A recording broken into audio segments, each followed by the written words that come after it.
Is that their logo? That seems like really like Matrix customized. Oh yeah.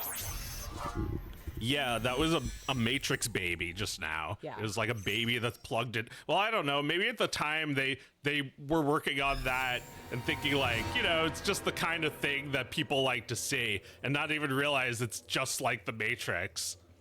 Oh man. Why was like all the Matrix branded shit so cool? Because the Matrix is cool.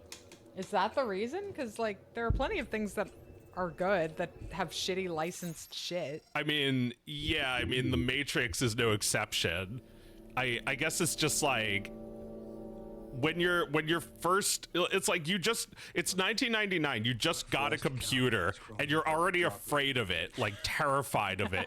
And this is your shit because you're thinking about all the time, like one day that computer is just gonna like walk around on its wires and like strangle me while I'm sleeping or something.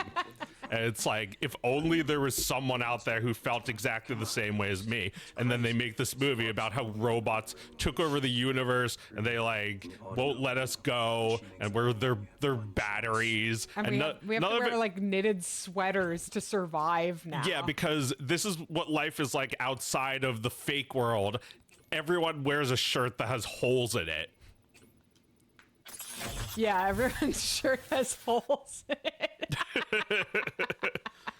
I mean, I don't know what they make them out of. They probably just have like really old shirts that can't be worn that they make into new ones or something. I think they just knit sweaters from whatever like fibers they can find, and you know, you don't get a replacement sweater unless it's really fucked up. Yeah, sweater is like $600, like those really shitty ones. Yeah. No, they have to harvest, like they basically just use hair from dead people. Well, how badly do you need to be warm when you're in the Matrix? Can you even feel it if you're cold outside? It feels like it's like the Nebuchadnezzar, right? The Nebuchadnezzar. Nebuchadnezzar is climate control. And then Zion is We got 10 minutes until the post office closes. There's a ton of heat in the area, but the package is still untouched. Box number is. Okay, but who's giving out all these haircuts? That head, he has goats, but he doesn't make it. Can I have his boots? I mean, that is ultimately. There's no shortage of sharp objects in the future. It's true. Like the barber has to borrow his scissors from the guy making shirts. Yes. Your call. Inside or out? I'll get the package. Keep in touch. So we rented this once, right? From Blockbuster. I think you're right because it all does seem vaguely familiar to me. I just I didn't do anything.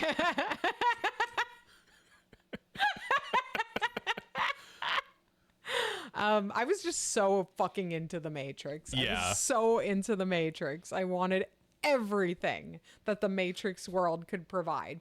And fortunately, there was plenty. There was an entire animated series, like basically liquid television for the Matrix. Yeah. And it was cool. It was really good. Yeah. I mean, compared to this, and even the Matrix Reloaded, the Animatrix was fucking awesome. Oh yeah. The Matrix Reloaded is like, I don't know, it's like if you care about the Matrix already, it's good. Otherwise, I feel like it's not a good movie. No. Wait, the Matrix Reloaded? Yeah. Oh man, if you care about the Matrix Reloaded is so sick. I personally have come so far around on that shit. I mean, I watched a lot of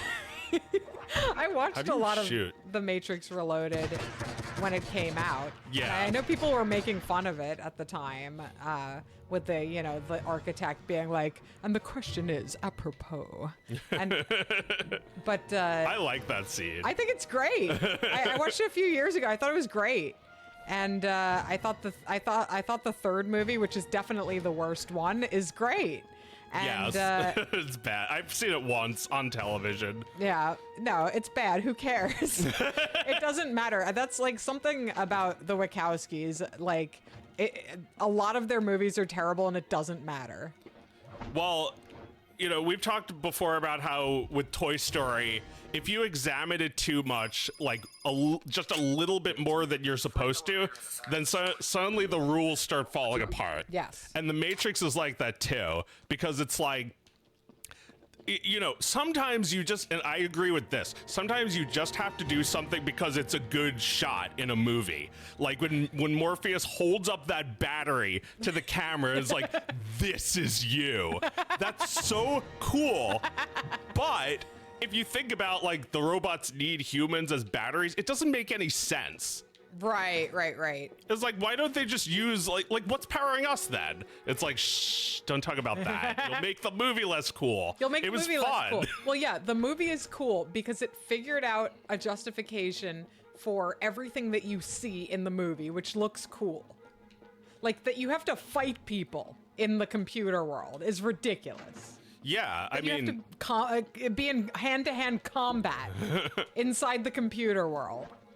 How are we coming in tonight, guys? Everything sounding okay? Once again, we struggled with the tech up until the last second, so I just want to double check. yeah, we were gonna do some GameCube shit, but I don't know, it doesn't work. The dolphin's not working. But luckily, a lot of the games that came out for GameCube also came out for PlayStation. So yeah, as long as they were for boys. we're gonna get to do some Soul Calibur after all, just not with Link in it. Oh wow, no Link if you don't buy the GameCube. Yeah. Boy, Nintendo, what a bunch of assholes. Sounding good, thank you.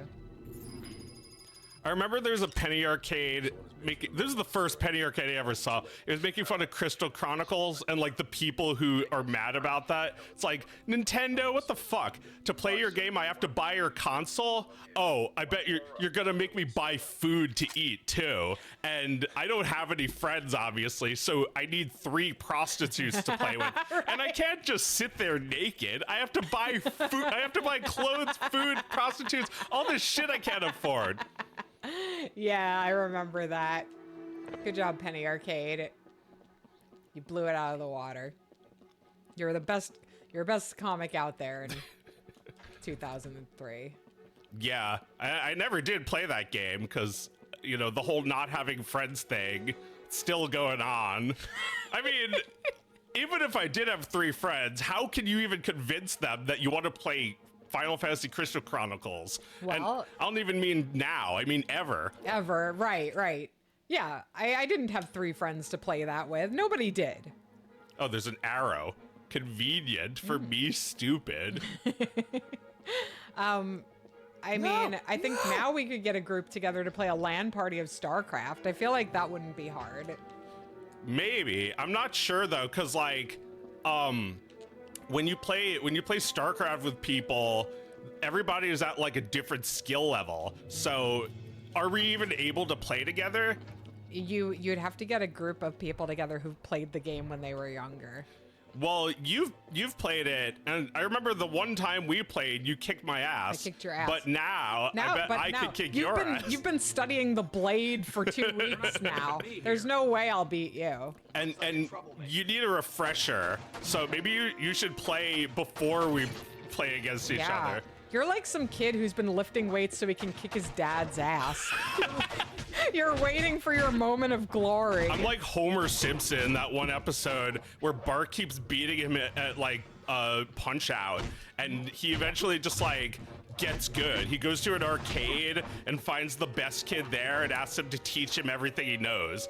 And finally Homer is able to beat Bart, but then they turn the TV off before he can win.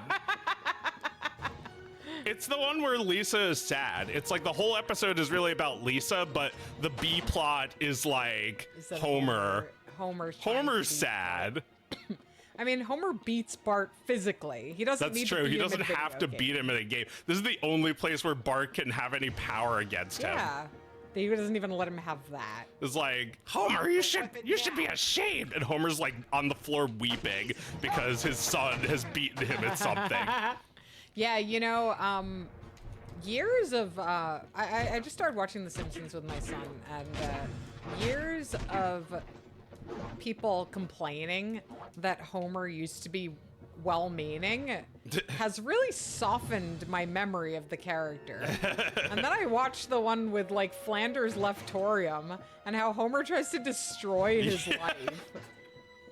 Yeah, Homer hates Flanders just because Flanders is better than him. He's like, you know, the only reason Flanders is religious is to show how Homer has no morality. He's not guided there's by no God. code. Yeah, no, he's guided by sloth, by TV. Yeah. He indulges his every last desire. Flanders is disciplined. His impulses are his God. Yeah. Woo, he says. Yeah, that's prayer for him. Well, no, prayer for him is Forbidden bowl. kick him under the fridge like an ice cube. Joe, I discovered some slop this week Uh-huh. because I started animating. And I now suddenly need video content that I don't need to pay close attention to. Uh-oh. Have you seen this What do they channel? call that? Second screen viewing? Second screen viewing. Yeah, I can't put on like a good show. I gotta put some shit on. So Or something you've seen a lot of. You've seen it many times. I guess I should do that, but for a couple of days, this might be cooked. See if you can get anything out of that. For a couple of days, I was watching this channel called Jubilee and the show called Surrounded. Are you familiar with this? No. Surrounded. It's probably, well, I guess, you know, with YouTube's millions of channels, maybe it's not pushed to you. Like the most popular shit on earth could be, oh, you just inhaled all the ashes. It's this show where it's like one lib against 20 conservatives, and like the lib sits in the chair, and the conservatives all fight for the chair. Well, like when the timer goes off, they all like fight to get in the chair, and then whoever's in there debates the lib. Okay. And if the other conservatives think that he's doing a bad job, they can like vote him off. Okay. So like the group of debaters is always in competition with one another, but they're all trying to beat the guy who's surrounded by them. I watched one with like the lib conservative is only one episode, but I watched one with Sam Cedar, like the progressive podcaster, and Sam Cedar, voice of Fenton Muley. is he? You ruined my birthday! Brennan! Brennan, you ruined my birthday! Is it really? Mommy's ruined my birthday! He was not nice to me! Yeah, that's him. That's really him? Oh my god, that fucking rules! Wow, that makes me like him so much more. That's amazing. Yeah, like just think about the way he talks. That's him. That's hilarious. Holy shit, he's Fenton. Yeah, so it was Sam Cedar, progressive podcast guy, against 20 MAGAs. That's great. And he held his own, and quite a few of them were very, very incoherent. Yeah. They could not discuss policy. They could not. They might not have even understood that they were supposed to come and discuss policy, because they threw like so much vague hearsay at him, and where he was just like, "What's that mean? Well, that's not true. Why are you saying that? That's not true." And not offering any examples, like not good debating. I mean, the debate me people. The debate me people are not good. I mean, some of them clearly do this all the time, and that's when I realized, like, okay, well, I don't think I actually like debate at all. Like, why am I watching this? I don't like the act of debating and, like, kind of the guidelines for debating. I think, like, it at best it makes you sound insufferable. Yeah. So I watched that. I watched an hour and a half of that. You gotta debate me better. You're not debating me right.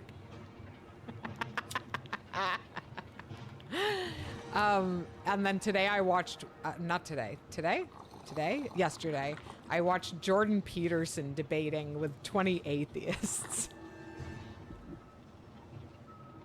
And he was so stupid. He was like so stupid. Anyway, I think it's an interesting show to me because most of the people who come on are like under 30. Okay. So it's like, you know, for me, a 40-year-old, it's not often that I watch like a show that is all like 25-year-olds expressing their opinions. So like, you know, it's a combination like, okay, a lot of these people know what the hell they're talking about, and holy shit, these people don't know what they're talking about. Like, I feel like it's kind of grounding to see both, you know? Yeah. To see that and everything in between. Just see people who are just kind of like okay at communicating their thoughts that they've actually like considered, and people who are just like so stupid you can't believe they're alive. Yeah. And it's, you know, it's all of them. They're all represented. Everyone's here. Yeah, everyone's here. New background. Yes, well, it's another room. It's not a background, but it's a real room. We're in the basement. That's where we play. That's when we're not playing on original hardware. You can also tell that the picture is very sharp here because we're not playing on hardware. This is just a computer.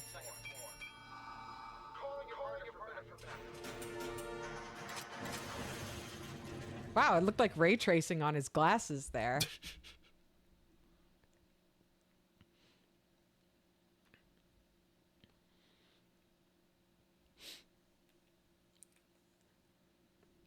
Anyway, I've about had it. I've about had it with Surrounded. I think that was it for me.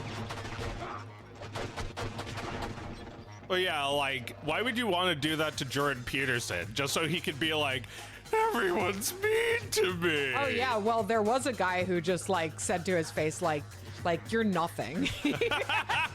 There's, like, this Weasley young guy who's just like, so, are you a Christian or not? And, like, Jordan Peterson would not cop to whether he was a Christian or not. I think that because he has been so famous and has fallen so hard, he's one of those extremely cagey famous people who refuses to answer questions about himself. And or I don't know, maybe he's always been like this, I don't know. But it seems like if I was going to empathize with Jordan Peterson without knowing much about him, I would assume that being addicted to painkillers or something, or like weight loss drugs or something, and then having your daughter like send you to Russia and run your business for a while. Is that what happened to him? I don't know. Right? That sounds correct. Anyway, Jordan Peterson disappeared for a while because he was like extremely fucked up. And now he's back, and this is the first time I've paid attention to him, maybe ever. But he seems interesting because of how hurt he is. Right. Yeah, he is a hurt sort of person. Yeah. He's, got like a Doug TenNapel type grievance with the rest of humanity. Yes. And I mean, he, it's like a GTA backstory. I didn't pay any attention to him really when he was actually like at his height, you know, when he was telling young men how to like stand up straight and clean their rooms. That's all I know about him, is that he sounds Kermit the Froggy, a Canadian wackadoodle. You have to make your bed. You're not a real man if you don't make my bed, Mom. I mean, oh fuck. So anyway, the young guy was like, when I went on this show, I was told that I was made to believe that I was going to be debating a Christian, that I as an atheist, I would be debating a Christian. So are you a Christian or not? And he like refuses to answer the question. And then eventually the guy's like, well, all right, you're not a Christian. You're not anything. And Jordan Peterson was like, I'm done with him. And they removed him. You're not anything. Well, yeah, because they don't have beliefs. The entire like belief system of MAGA is, well, actually, what if? Well, yeah, but these guys aren't MAGA. These were atheists. This is another episode. It wasn't Jordan Peterson fighting the But MAGAs. if he's not a Christian, then why is he even arguing with them? Oh yeah, I see what you're saying. Because he's a stupid fucking guy who does this. Yeah, exactly. This is their belief system. That like, what if we could argue about this more? It's like throwing up food so you can eat it again. Yeah, well, he's basically saying that like other atheists are stupid. You know, like other atheists are stupid because they haven't fully explored the basis of their beliefs. So that's what he was arguing, that other atheists are stupid. This is the kind of shit that South Park made jokes about 20 years ago. Oh, yeah. The point where atheists would turn into factions and start arguing with each other and having wars. Yes. And yeah, it's been a joke for a while that atheists are like cringe, you know? Like anybody whose identity is I think atheist is cringe. atheists are amazing, frankly. Well, I mean, the atheists are like comprise like quite a few of Thank my friends. fucking God you didn't get that reference, because there's a guy named the Amazing Atheist. Oh, fuck. Shit, man. I thought I needed to actually defend myself against that. The Amazing Atheist. I forgot about that shit. Wow. Yeah. Okay, so yeah. No, like in the like 2000s and 2010s, atheists were just extremely fucking cringe. And it's like, you know, an atheist is not supposed to be like atheism is not supposed to be like a social scene. I will debate you with a banana up my asshole. You love Thingus. Thank you. We love you too. I think. Well, like I feel like if you're an atheist and you truly understand the basis of your beliefs, then you don't spend a lot of time arguing with people about it. Well, I feel like if you're an atheist and you don't buy into the like Christian narrative, you're probably someone who's like philosophical and just like wonders about what everything means. Or at least maybe you did that until a certain point, and then like someone told you you're an atheist, and then you just like start arguing with people. Well, like one of the people who was debating him was like a Christian scholar, but he was an atheist. Okay. So like I don't know if he started out as a Christian and became an atheist, or if he, you know, he's just fascinated with the topic of religion and he wanted to better understand it.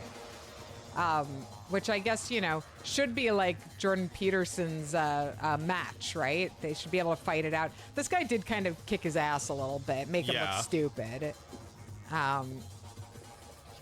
Anyway, not much more juice to get off of this one. Although one person did like Jordan Peterson was like, I would never lie against my principles. I would never lie. And the guy was like, you'd never lie? You'd never lie like... You'd never lie to save your own life? No, I would. No, I don't. Try me. Try me. I wouldn't do it. You'd never lie to save somebody else's life? Like, what if, you know, what if you were like harboring Jews during the Holocaust? Would you lie? When the Gestapo came to your door, you'd lie, right? And he's like, I wouldn't put myself in a situation where I would have to lie. Okay, but would you? Okay, but would you lie about the Jews that are hiding in your house? He fucking refused. He fucking refused. The guy asked like 5 different ways. This isn't even what he set out to talk about. He just thought it would be easy to get Jordan Peterson to concede to this idea. And he's like, no, I know that you would lie to save the Jewish people in your house, right? You're just doing this to be difficult with me? I'm not being difficult with you. This is how you be a master debater. Yeah, no, I mean, the dude is just fucking stonewalled the Nazi question. He wouldn't save you. Well, I think what he meant, he wouldn't save. Yeah, what he meant, I wouldn't put myself in that position, is that he wouldn't hide Jews. If a Jew came begging to be hidden, he wouldn't hide them. It's like these people have turned being a pussy into anything. It's like, even if he earns $3 doing this shit, it's like, that's too fucking much. You're a pussy. Your entire life is being a pussy and having nothing to really say or believe in. Go fuck yourself. I'm not debating you. It's like, what do you have to offer us? Yeah. Yeah. You take so much for yourself. Well, he used to be seen as this guru for like a certain type of unmoored young man. What a fucking travesty. What a tragedy that anyone thought this guy knew anything about being a man. Oh my God, it's fucking pathetic. I mean, would it surprise you to know that at some point he was on like an all meat diet? No. It's just like, it's playbook shit. Oh, come on. This is so embarrassing. Like, this is like looking up on Yahoo, man. Ask Jeeves how to be a man. It's like wear a red power tie, and that's what Trump fucking does. Yeah. It's like he goes on Ask Jeeves, which doesn't exist anymore. I asked Jeeves, he told me everything. Not many people know this, but if you wear a red power tie, you're a man.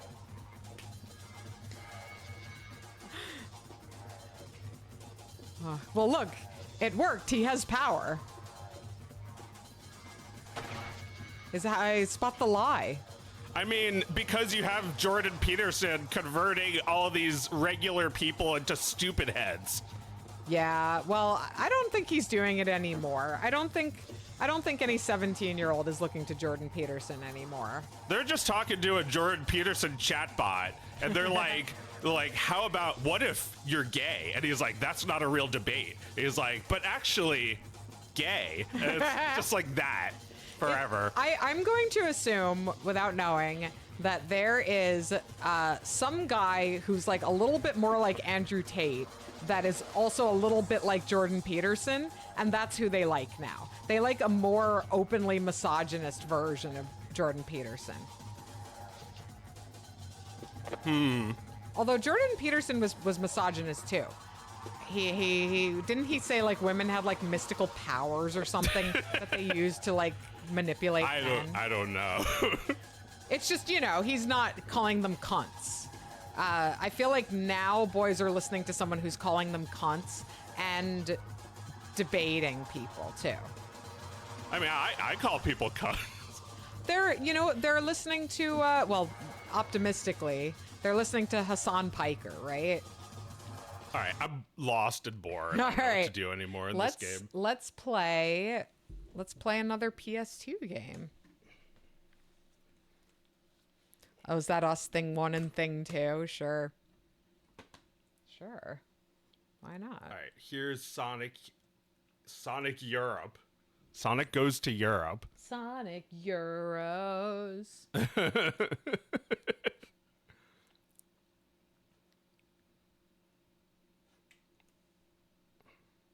Hang on 1 second, people.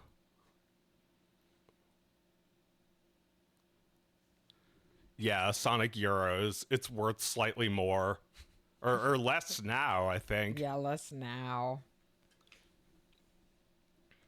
All right, so while that is doing its thing, let's open up a different game.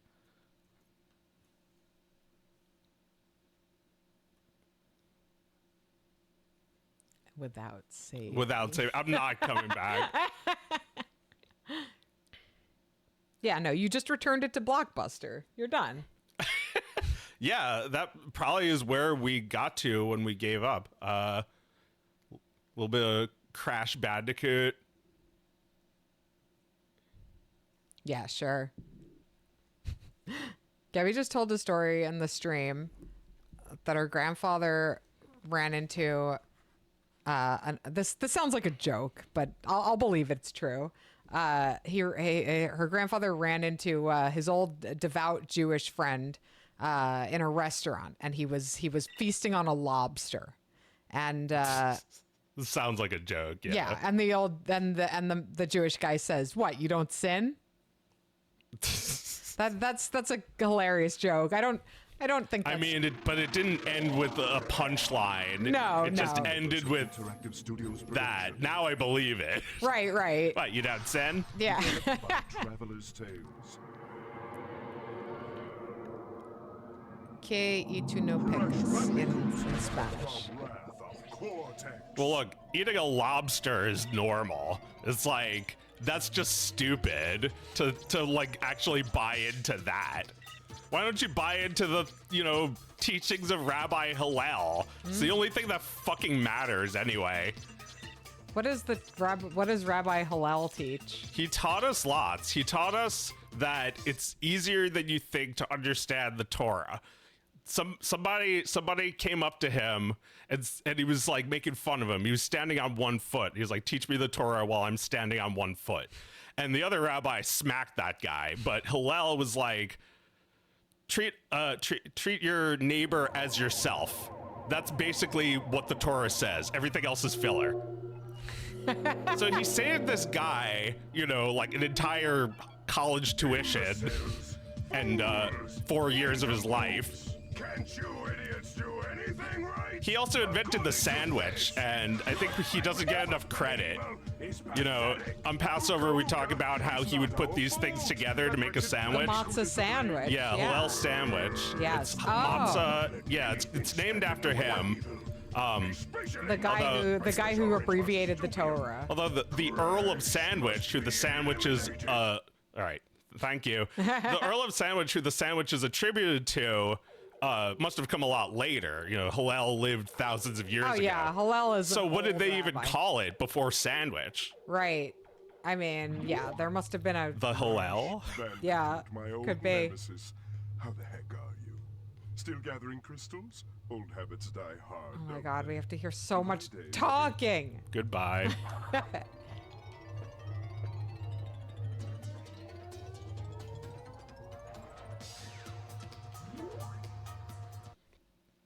But yeah, he's a cool guy. What are you looking at, fuzzhead? I'm Rocco. Do you Nothing.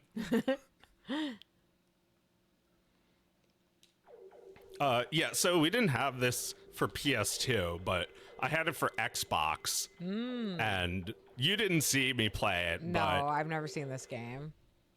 you know, a time when I was like living in Artie's room, and when he came back, he had to kick me out. Oh man. Well, yeah, because you had a much smaller bedroom. Of course, you were Yeah. gonna take his Oh, room when whoops. he moved out.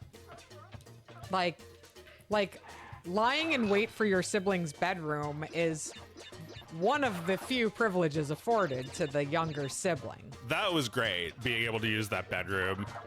Having a big bedroom with privacy for a few Yeah. years. Yeah, privacy that I didn't have before that. Yeah. My bedroom was like a hallway for my twin sister. It was Yeah. terrible. Yeah, it was like a railroad. It's like, can you fucking knock? It's like, why do I have to knock to leave my own room? And I'm like, yeah, I know. Oh shit, that sucks.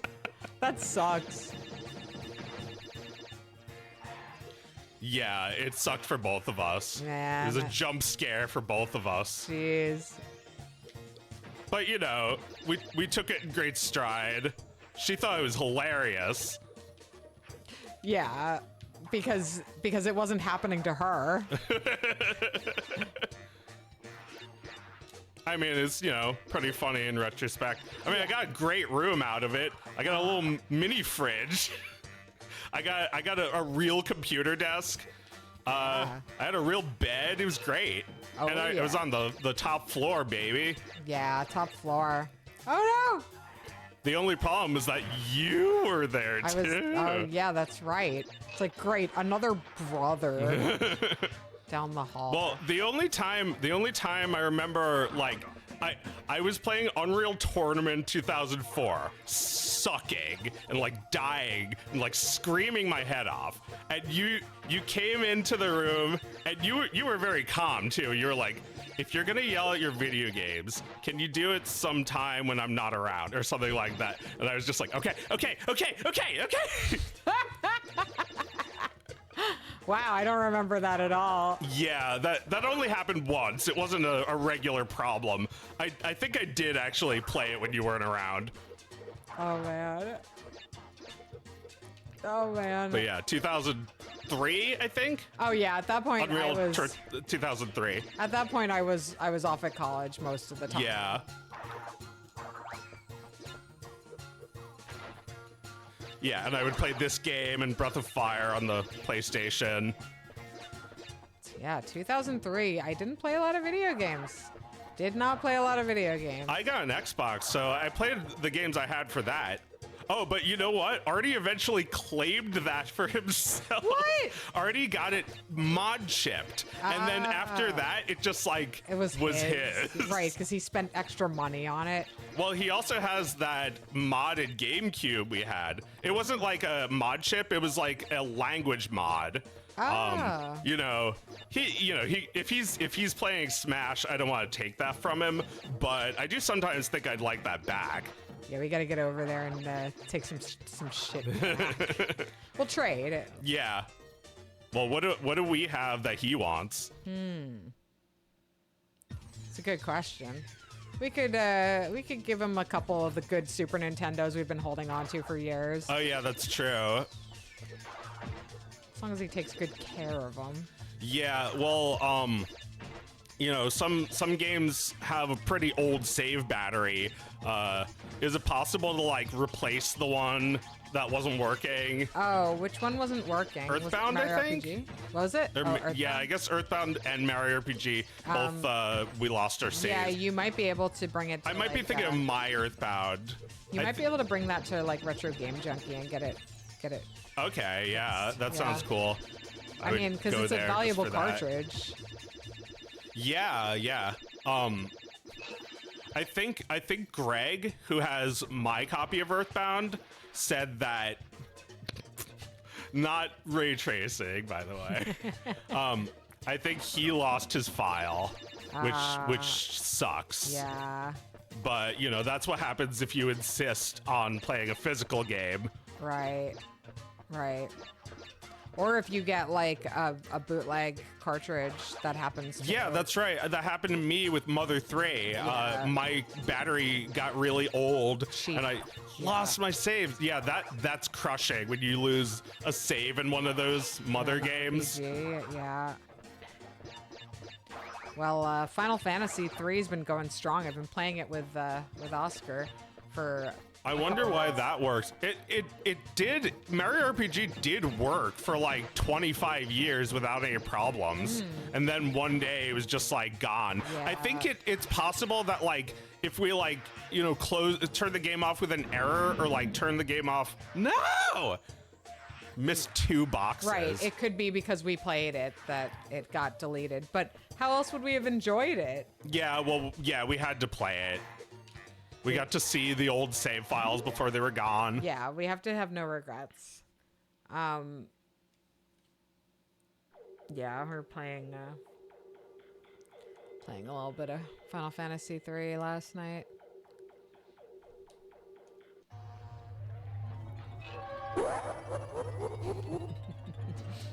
Yeah, I was playing the soundtrack today while I was cooking, and there were like fucking YouTube ads all over it. And the first comment was like, did Kefka choose these ads? Motherfucker. Crap! The generators! Shoot them down! It looks like Neo's using them to make the tornado! Was I playing the Pixel remaster? No, I've been playing the original cartridge. The one I had when I was a kid, I've been playing with my son. Real indulgent mom time. Was there ever like a period where you weren't playing it? Maybe the fact that you keep loading the game up is like keeping the battery charged or something. You might be right, because that is probably one of the most used games I have. And like that in Mario Paint, which also still has pretty good retention. Although Mario Paint had bad retention always, because we would power it on and off constantly. Yeah. Shit would get deleted. I'm confused about what I'm supposed to do. Shoot them down! Yeah. Looks Oh, like shoot Neo's them using them to down? make a tornado. Those things? Oh, those. Yeah, I'll take that. Yeah, it might already be burned out.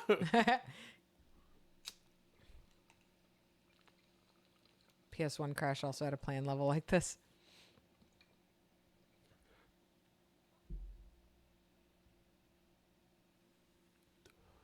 Thank you. Did we play Halo on the Xbox? Did you play Halo on the Xbox? I had it on PC and Halo 2 for Xbox. I remember one time I went to a party. It was sort of a party. It was like a weekend get together. It was like a whole bunch of people. And I didn't know these people very well. I was there with a friend, and they played Halo 2 the entire weekend. Yeah, it was brand new, I think. Yeah, and I don't think I maybe played, for 5 minutes one time. I got destroyed, and then I just watched them play Halo 2 for much of the weekend. So you remember hearing that sound effect constantly? That's like. Probably. If I heard it, it would probably take me right back to that place.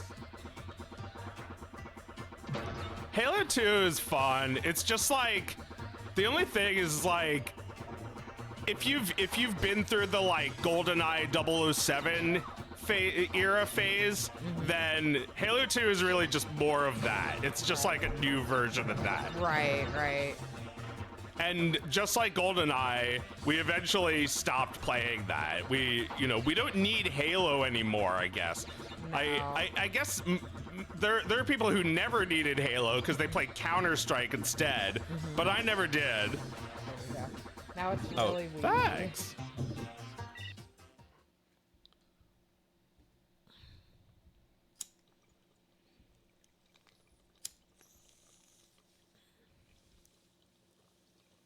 You've heard a party. Wait, it's called a kickback when you have a bunch of people playing video games together all weekend. Is that what that's called? Kickback? I didn't have close friends. Well, I did say last week that I dated somebody who would have his friends over to play video games. And you know all about being on a boy's bed when there's video games. That's true, but that's not having friends over. That's just being at college. Yeah. Like in college, you're just like in class, and then like a few minutes later, you're on a boy's bed.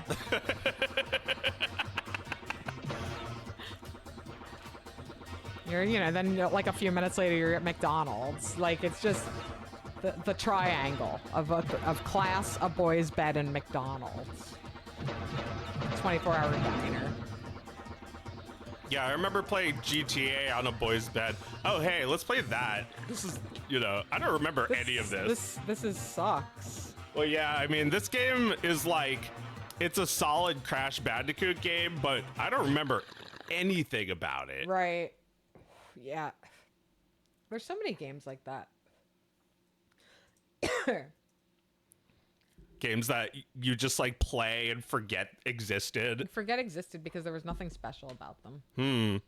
Unlike Venture, which we could never forget. We can never forget Venture. GTA? Yeah. Let's do a little GTA. I've never played the PS2 one, but it's probably really the same. On a boy's bed watching the Golden Boy English dub. That's right, yeah. That's from like 2000 or something. Yeah, something like that. Wrath of Cortex, you say it's 5 out of 10, yeah. Oh, hey, I got my drink. I got my music.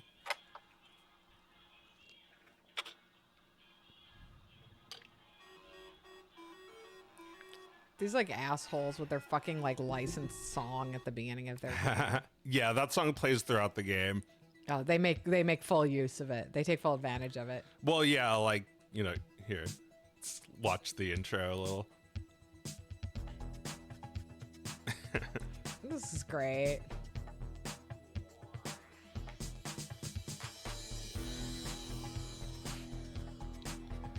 I think the pre-rendered cutscene days might be over. They're always trying to show off the hardware by showing real-time stuff. Yeah, no, it's over. But I mean, this all looks like it would play on the hardware. Yeah, it kind of actually does. They had a pretty cool like motion blur or like interlacing thing These are the only like for me, like these are the only game developers who are like trying like cinematography with their games.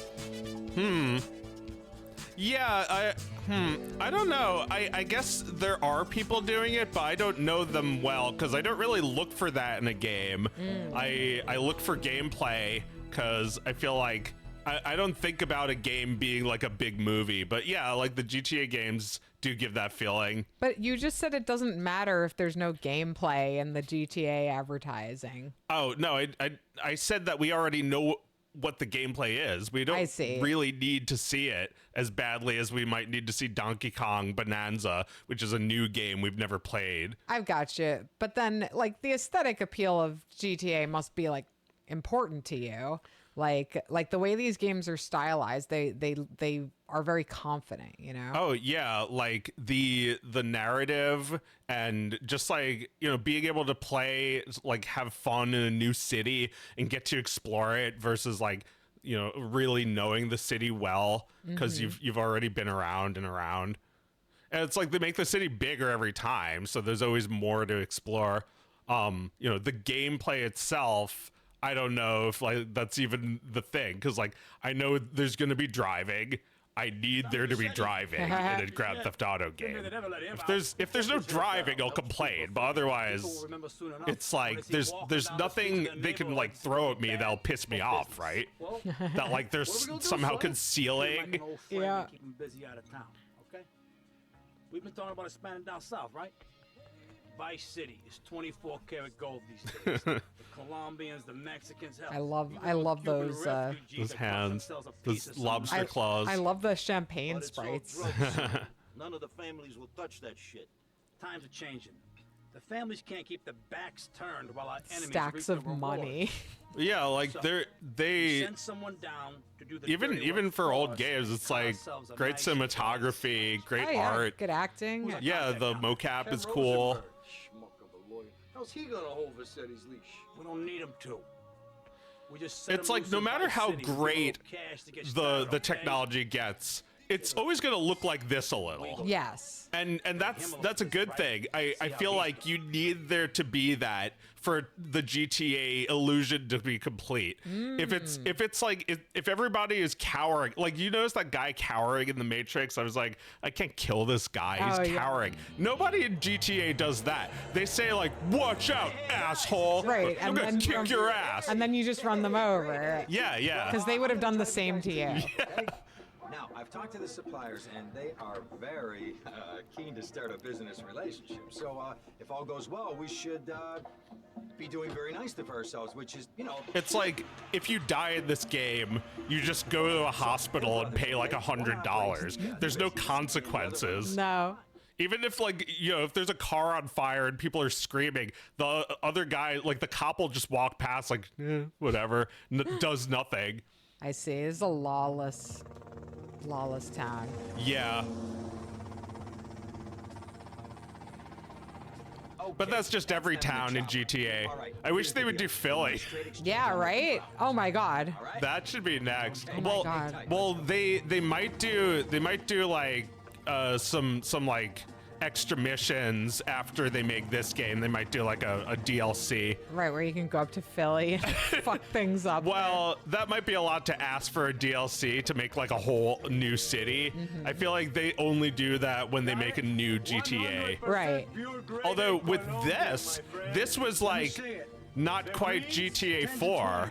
It's like they made this in San Andreas and GTA 3 and then GTA 4. So this is not GTA 4, it turns out. Right. This is kind of like an expansion. Yeah. But it was a little different, I guess, back then. To make a whole city for a game was less of a tall order when you have the rest of the game complete. Right. Now, I think that's why it's taking 10 years. That's why I don't care about the gameplay, is because we're just waiting on that ridiculously complex city just full of shit for us to find. Gutter for one freaking second and bait shovel shit in my face. Go get some sleep. Yeah, like the credits roll in the last GTA game was like longer than the game. it's crazy. Even like wondering, oh, this turned off. No. I was like wondering like how big the next game is gonna be is weird. Like I don't even know what the current technology is capable of. Yeah. Yeah, me neither. But like then I played this and feel like, man, GTA is like complete. It like looks awesome. It feels awesome. Like look at this. This looks amazing. Just driving around. All bridges and some roads in the Vice City metropolitan area have been closed because of a severe weather event. Meteorologists are tracking Hurricane Hermione, which has devastated 5 Caribbean islands. Oh shit, cop saw me. I need my music back. Hell yeah. Oh no! No! Are the cops like, did they give up on you? The cops give up if you run. Oh no! Yeah, the cops gave up. Well, there goes my radio. Aw. But you know what they say. Video killed the radio star. Come on, get lost. Just a second, you sick bastard! Secure.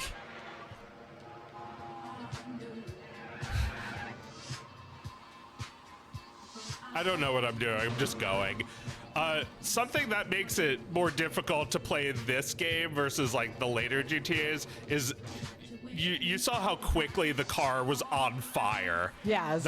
That just happens. Right. It's just you got to drive a little better. Yeah, do you think that'll be the case in the new GTA, like that you just like you see like this whole like super hyped up story begin to unfold, and then like you can play for the very first time and you just immediately light your car on fire?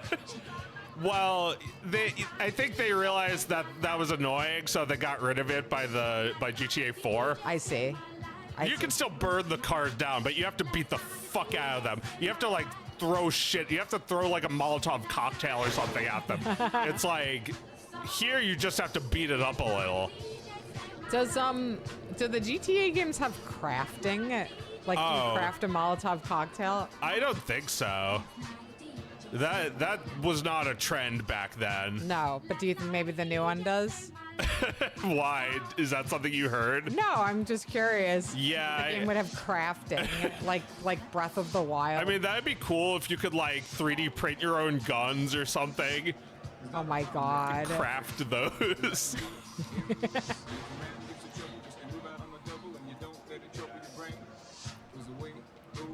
Oh yeah, so it's the 80s. Yes. You could tell by the cars. Yes. And the music. And the music. Like this game still looks awesome. It does. Look at that moon. But like this is the city that they're doing a new version of. So you know, like I'm not sure exactly what they're going for, except for what I've seen from the trailer. It's like there's like, you know, real Floridians, like hilariously redneck people, yes. Alligators in the road.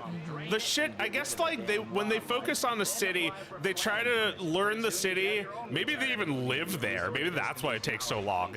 And I think they try to find what's funny about the city. Yeah, yeah. And enjoy the kind of things sensible people have. Personal bodyguards, right. Just living in Vice City for a while. Living in Miami. No. Keep. Damn it. Yeah, this is bad. Uh-oh. That happens. And sometimes you get a wanted star. Is that a cop? That's a cop, I think. The cops in this city. Wait, this is Vice City? Yeah. Maybe that's not a cop. Did that cop just like roll down on the ground? Yeah, like if you walk into people, that doesn't piss them off. It just like makes them stumble. But if I hit him, I'll get like 2 wanted stars.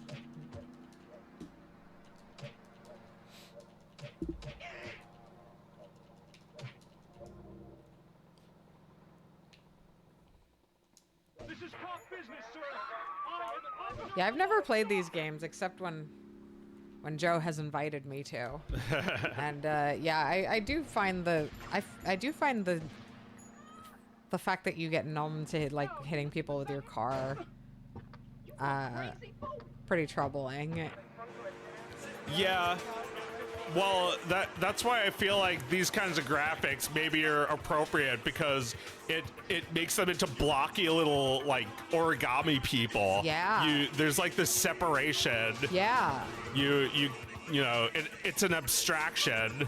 They're gonna look super real in the new game. Yeah, they do look very real now. They have like real hair and shit. Mm-hmm.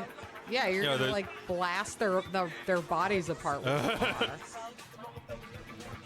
Well, yeah, I guess every iteration of GTA still had the like a little of this, but this one is going to be the most real of them all. So how is it going to feel playing? Are you going to feel like weird playing it because it's too real? Yeah, I think so.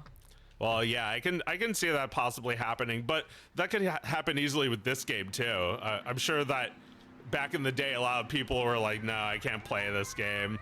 Yeah. I'm innocent. All right, I'm wanted. So yeah, the cops can see you, and if you get like far away from them enough, they can't see you anymore. And if you wait long enough in that area, they give up. You hide out for a little while. And this is all I do. I don't really play the missions.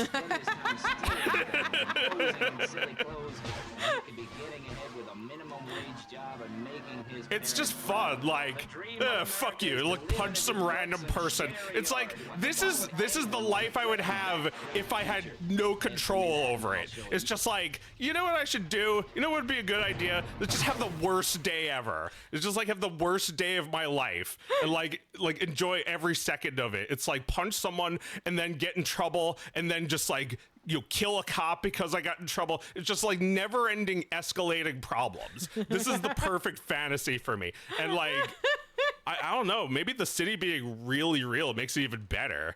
It's like, also like, you know, when you get in trouble, like in the new games, it plays this music like, oh no, you're in trouble now. Like, this game is totally indifferent to whether you're in trouble or not. Nah, yeah, this game doesn't give a fuck. No!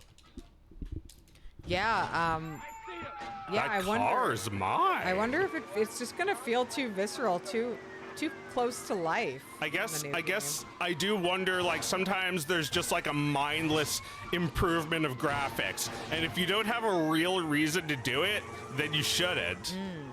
Well, it seems like what they're trying to sell us on is the cinematic storytelling of This feels so fucking real already. This already feels so real. Except the car physics. That looked so real. That looks so real. I did that before. All right. Well, since I suck too much at driving, I'm just gonna have to blast my way out of this. How do I target them? GTA 4 doesn't do any body one way to get out of it. Oh, do body parts actually fly off in the other games, in like the later games? Let's get some cheats. This game is so much fun with cheats. All right.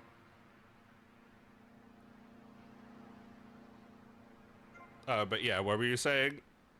What was I saying? Like I need this. I love the shit people say when they walk past. It's so fucking funny. Oh, right. I have to specify GTA for PS2. I'll need to see your license.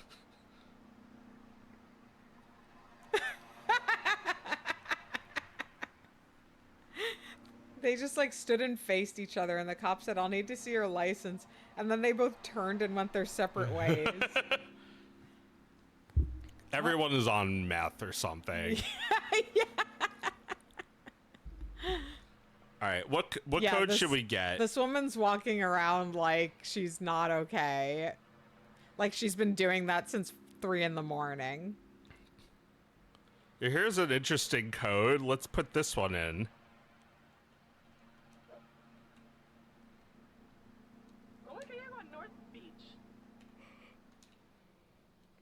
I must have done it wrong.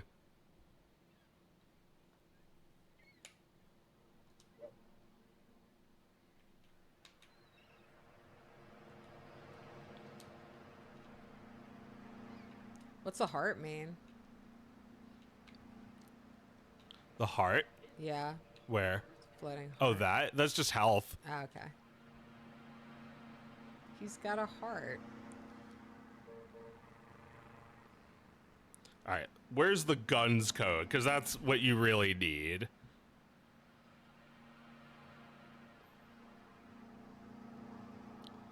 Or I could spawn something. You could spawn vehicles. Let's see. Circle L1 up R1 L2 X R1 L1 circle X. There we go. Spawn something. Is it that? I spawned a golf cart. All it said was spawn something. Oh no, I just didn't read it. I saw spawn and it was like, I'll just, choose the first code I see. Or it said caddy. I thought it meant Cadillac, damn it. Just some shitty golf cart with Yep. shitty clubs in the back. Yeah, like the cars in this game are like based on real cars, but they don't have their names. Right, right.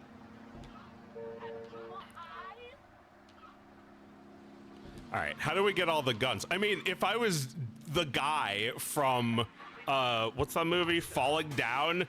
If I was that guy, then I'd be in the right car.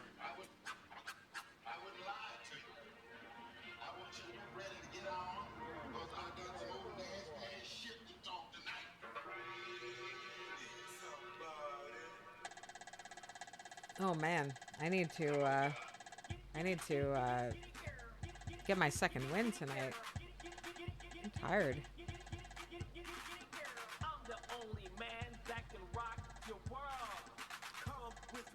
Come on, this fucking list of cheats. Why are you putting these at the top? Give me the guns! All right, first fucking thing on this IGN. Thank you, IGN. Thingus Heroes. Thingus Savior of humanity. R2, left, down, right, up, left, down, right, up. Wait. Left, down, right, up, left, down, right, up. Damn it. R2, R2. R2, left, down, right, up. Left. And the candles have been blown out. And the Okay, yeah, the game slowed down. That's how you know the cheat worked. All right, let's choose a weapon. I have all of them. All of them. There we go. Do you? Oh, there we go. Fire using circle. Oh, I can't do it at any moment. Submachine gun? Can you choose a different weapon while driving? Anyway, none of this matters. I don't need to know how to play the game. It's already perfect. It doesn't need better graphics. It's already perfect. Yeah, look at these beautiful colors driving around at night. Well, yeah, like, it's amazing that they were able to get it to look like this on the PlayStation. I know. Sorry, I didn't mean to. Yo, okay, so like, there's this parking lot near me where I almost die every fucking time I go there. And like, someone, there was like a big truck parked that was like blocking the visibility of people turning left from the street on into the parking lot. And at the same time that I was crossing that fucking little parking lot area, some guy nearly fucking hits me. He's going fast, turning fast into the parking lot. And I was like, whoa! Like Crash Bandicoot. And he was like, I wanted to hit you, bro. Oh my god. Oh my god. Stay away from me. When they No, do trust that. me, bro. I'm good at driving. Oh my god. Oh my god. I it makes me fucking insane. Someone did that to me at the football stadium the other day. Just like turning fast, slammed on the brakes. They're going where they can't fucking see. Oh my god. I'm thinking about walking around with a big brick on it. A big brick that says "break" on it. Uh-huh. Yeah. That was there were some like activists who did a demonstration. Holy shit! Speaking of bricks, look at that phone he's holding. You better be kidding me, Tommy. Tell me you still got the money. No, Sonny. I don't have the money. That was my money, Tommy. My money. It's like you can't have this amount of mocap on a N64 game, right? No. There's not enough space. They're gonna million the dicks of those responsible. Hey, I already know that. You're not a fool, Tommy, but I warned you. Neither am I. If it was anybody else, you'd be dead already. Nowadays, you don't even need to like animate the mouths by hand. It's just like all of it is automatic. I mean, you can use so many ways to get it to do that automatically. You could just have it go by the audio. It just like takes the audio. Oh yeah, you were asking about how they do that thing. Like someone posted a YouTube poop of Robotnik, like his like sentence mixing, and you were like, how do they do that? And there's actually someone in my server that does that shit and like knows how to make little programs to make stupid shit like, you know, Zelda CDI YouTube poops. And you know, it's AI. It's not like recent AI. It's from like 15 years ago, but it's like it analyzes the audio and it just sorts things. That's basically how they all work, right? Yeah. Yeah. It you know, someone was saying the Doom video I posted may have been automatically created, and yeah, like they just probably have an instrument made out of all of those different clips of the girl with the tubes, and then just like automatically sorted based on what corresponding key. Yeah, but then like apparently the person's been like working on this for years, right? What? That video. Wait, really? Yeah. It said they worked for years on that? Yeah. Then they probably did it by hand. By hand, yeah. Yeah. Well, that's what I said originally, that it's like the kind of thing that it would take, like, Lopsy was like, how long does it take to do that? I was like, probably as long as it would take to do lip sync on like a 3-minute animated scene with multiple characters. Right. So like, I don't know, a month or 3. Yeah. Yeah, but I get this person's been like plinking away at it for like years. Yeah, that's cool. I love the rain on the windshield. That's a fun effect.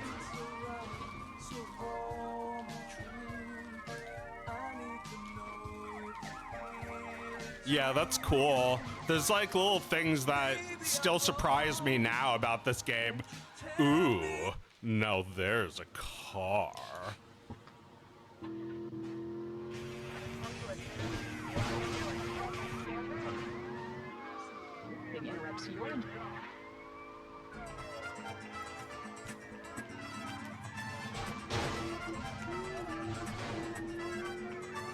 Yeah, this is what it's all about for me.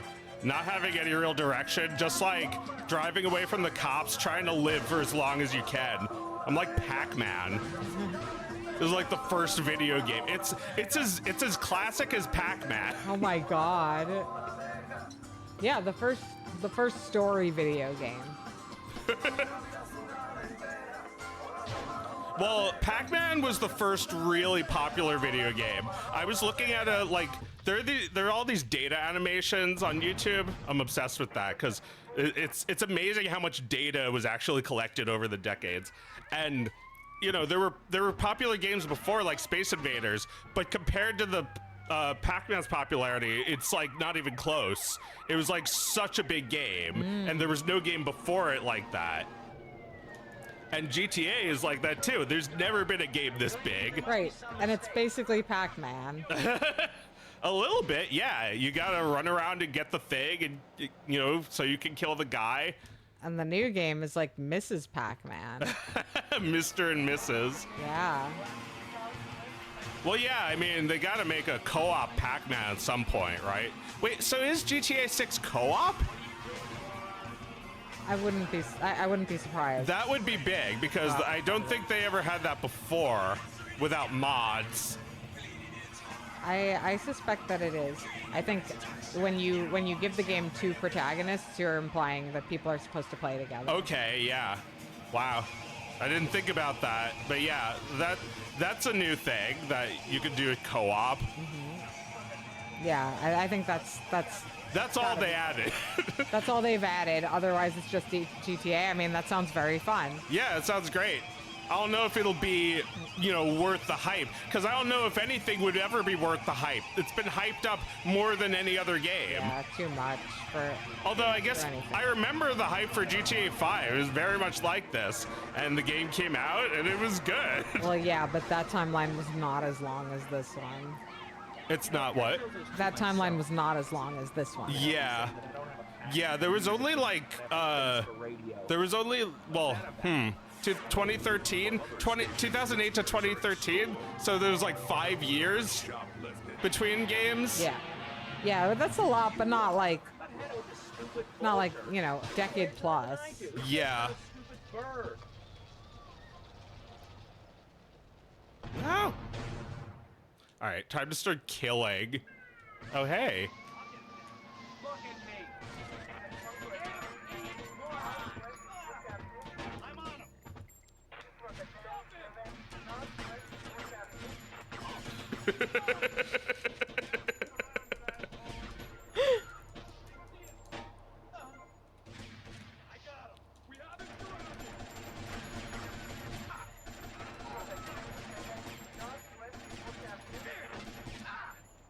It's like you kill enough guys to get like, oh fuck. Oh no! Shit. You kill enough guys to get 4 stars, and they. Oh wait, there we go, helicopter. Ah man, I wanted to fight the helicopter. Oh. All right, well we can move on. Yeah, we should move on. We've got less than an hour to play the games we said we were going to play on this. Okay, yeah, you want to take it over? Yeah, I'll. Here's the keyboard. Do you think I should play Katamari or the new game? Oh, I don't know. Let's check out a little Katamari. How do I exit? You got the bong. Yeah. How do I exit? Close game. Exit without saving. But yeah, that's a game I'd play a lot. I miss playing GTA because I have like a weird bug on my computer and it's preventing me from playing the game. No.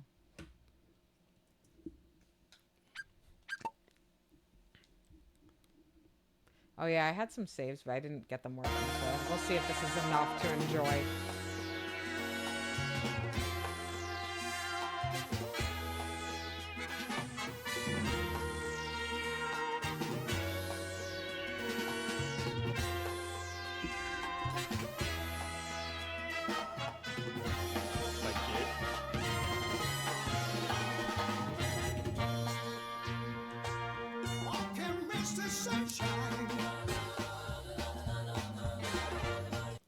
Oops. No! So this is game number 2. Look at this victory lap they're doing.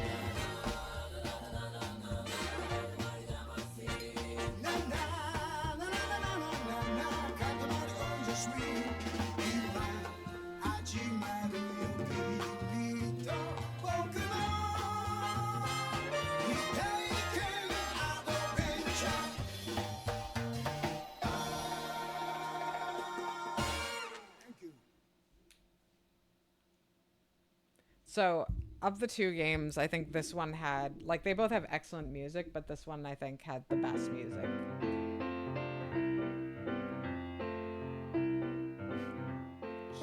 Cute. The great cosmos. All right. The basic idea is that this king hates his stupid idiot son and sends him into the cosmos to roll some stars up. There you go. Like, you needed to fucking know what any of this meant. It's the same for every game, right? Yeah. It's just, yeah, but it is hilarious that the king is his father and that he spends all of his time insulting him.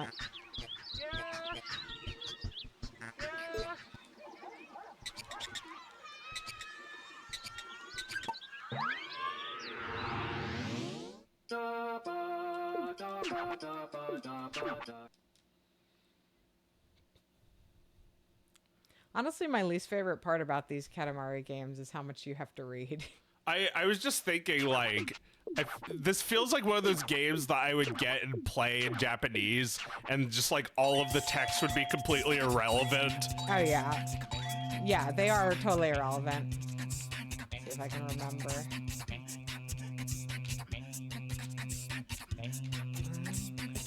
Okay.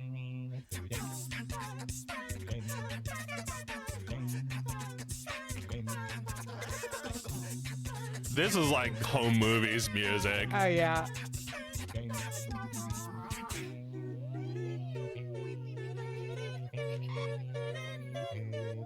Okay, everything? Can I get out of here? Just tutorial. Forcing me. Oh, I have to. You have to do the one thing. Oh.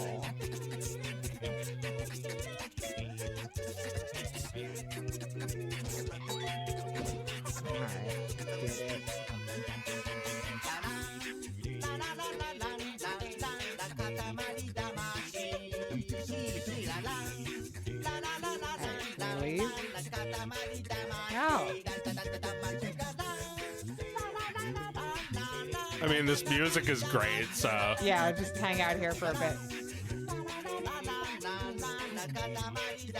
I have to get up there, maybe? There you go. What I have to do? I didn't listen at all. Oh, I gotta roll shit up. Like, imagine being the person who wrote this. It's just like, this is the sort of thing that you come up with naturally. Yes. I don't know, I just had that feeling for a second, and it was great. Oh yeah, no, I love this. It's like picking skin, you know? Just like, what if I could roll this thing up? This is like my GTA. Well, this is almost as antisocial. You're yeah. destroying everything. Yep, rolling over it and like removing it from the earth.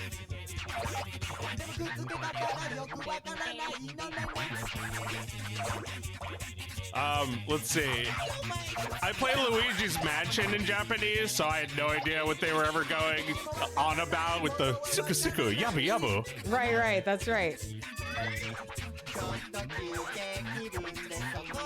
It's, you know, they're using a universal language right now.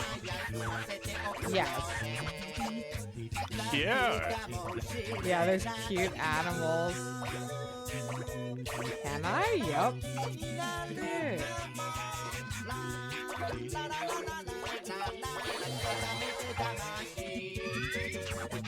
There's not one instrument in this, is there? Not in this particular track. It's just a bunch of like people like furiously creating the like frantically creating the rhythm.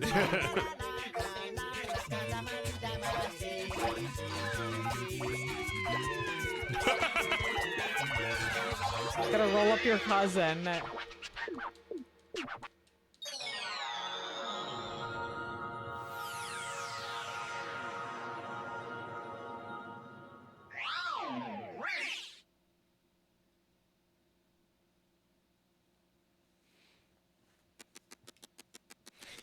Oh,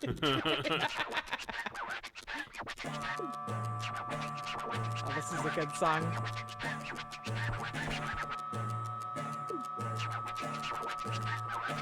I'll leave it on for a second.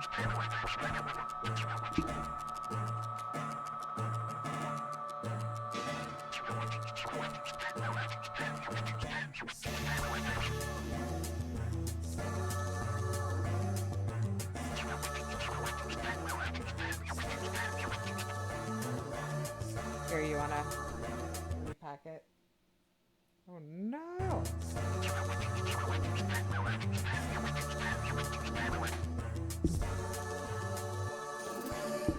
Alright.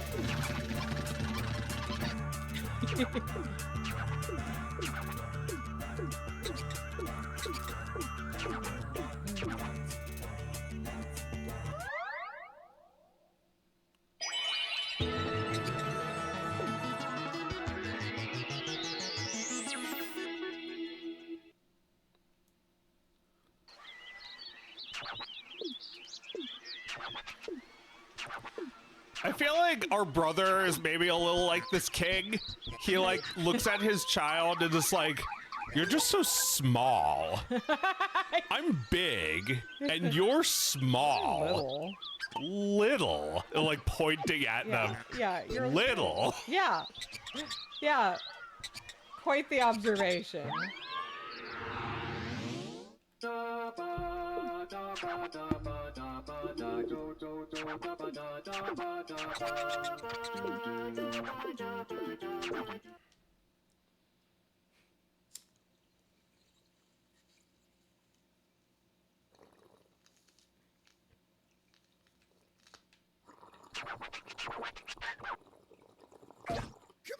Food time. Food. I think it's at a picnic. Did you spill? Oh, ladybugs! Cute! I'm not used to using a bong. I feel like I have to feel it burning or it's not working. Oh, yeah. Please? No. Oh, hey, who are you? I'm a cousin. Oh, cute. This music. No. This is We Love Katamari? Yeah. I've never seen this one. Oh, I don't think. I don't recognize the music. Yeah, it had such a banger soundtrack.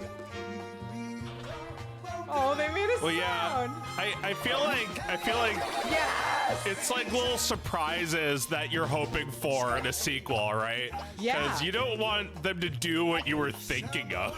Yeah, so there's all these little cousins and like great music and all these unexpected new things. Yes. Can I? Yes. Oh, I got a snail. Oh, I cannot get that guy yet. Yes.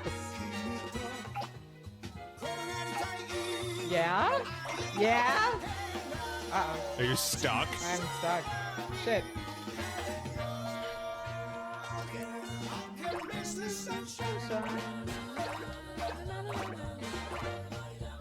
Oh, hell yeah. Yes! I want more. Cherries.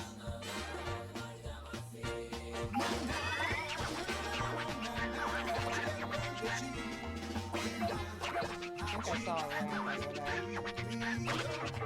Hey! Crap.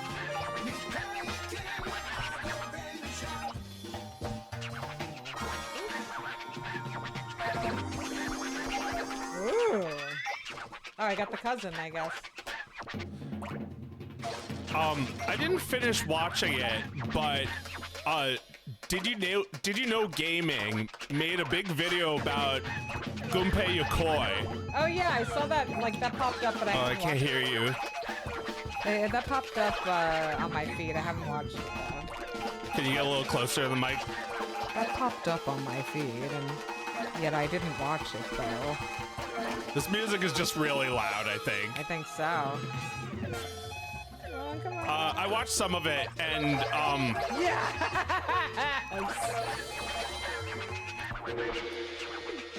Nice. Sorry. Please continue. You know, you should watch the video at your leisure. Okay. But this is so cool. It's good. It's worth watching.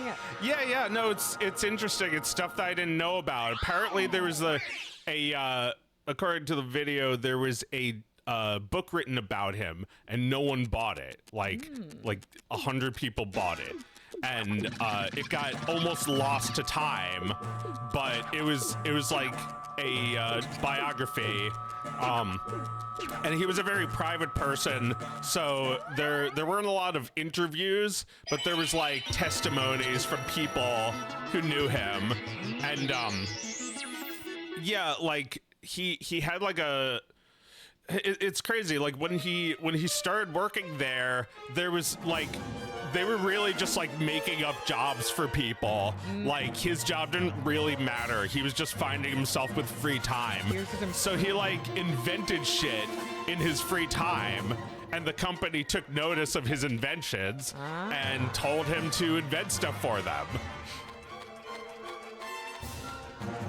And so he invented like his first thing that he invented was like a long arm grabber thing to like grab stuff from far away. It was like a novelty item, but like he invented it when he was a kid, and he would invent stuff when he was growing up. He would invent harpoons to go fishing. Oh my god. So like that's where his like inventions kind of came from, was like to go fishing. And he invented a game. He invented a game. What was the game? He invented a car that only turns left. He invented like a bunch of shit, like walkie-talkies. They went from a card company to a toy company because of him.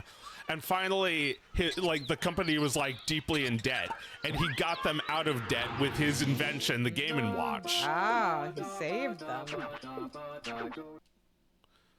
Yeah. He put Nintendo on the map. Yeah, Nintendo was like a worldwide phenomenon with the Game & Watch. Oh yeah, he invented Duck Hunt. It was like a TV game before it was a NES game. He came up with all this fucking shit. He was the mastermind. It's like he had like a father-son relationship with Yamauchi. Yeah. Apparently. But I didn't get to the end of the documentary, which I'm sure talks about his terrible death. And the fact that he leaves Nintendo eventually. Yeah. Right.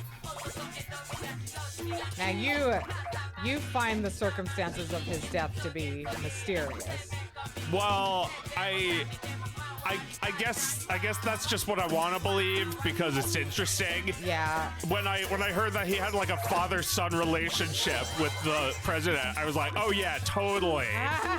Totally confirms it. It's like it's like I can see the Sopranos-esque scenes right now. Shit. Well, yeah, because like there was a part where it was like, if this hadn't happened, Nintendo as we know it never would have existed. It was like the Yamauchi's driver was sick one day, and he got Yokoi to drive him that morning, and he's like, he like remembered the time. Oh yeah, he remembered the time he was looking at the guy on the train playing with a calculator, and when he was driving Yamauchi, he was like, so any new ideas?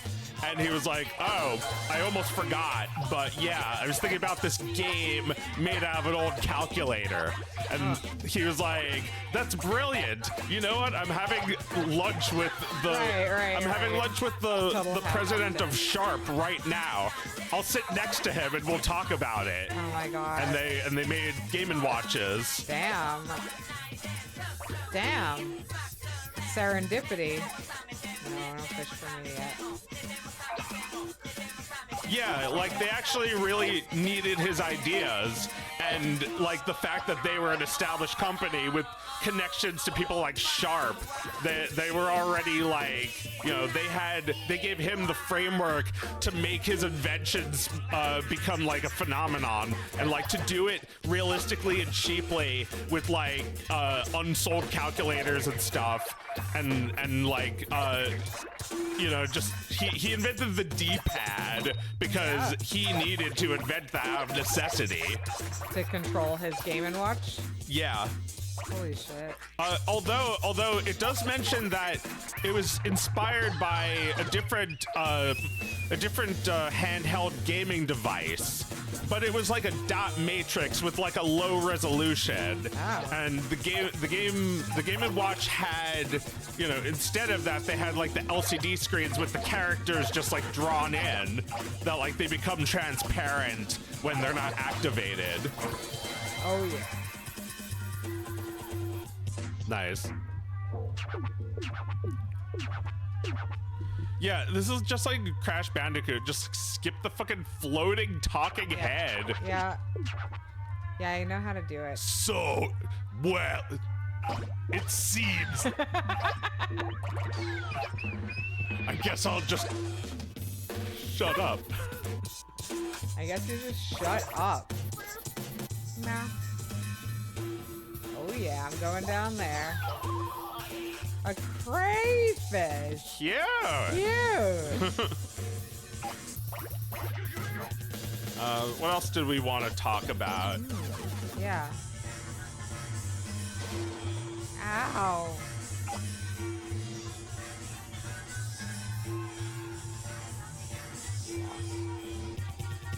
Right through here. Just like the smell of sawdust is nostalgic. Oh, the smell of sawdust? Yeah, What yeah. does it remind you of? It reminds me of playing N64 games. And I realize it's because that's where Dad was doing his, like, Woodworking stuff. in the room with the N64. No, just like outside next to the Florida room where I played N64. Yeah, that's so funny. Yeah, we played the N64 in like a wet Florida room that like flooded every day. And it smelled like mold and rat shit. It was disgusting in there. That was our video game. I loved it in there. Oh my god, we played every game in there. We played, like, I remember beating Dragon Warrior in that room. The floor. Wow. It's appropriate that it was called Florida. It's called what? It was called the Florida room. It's appropriate. It's like Yeah. our own personal Vice City in there.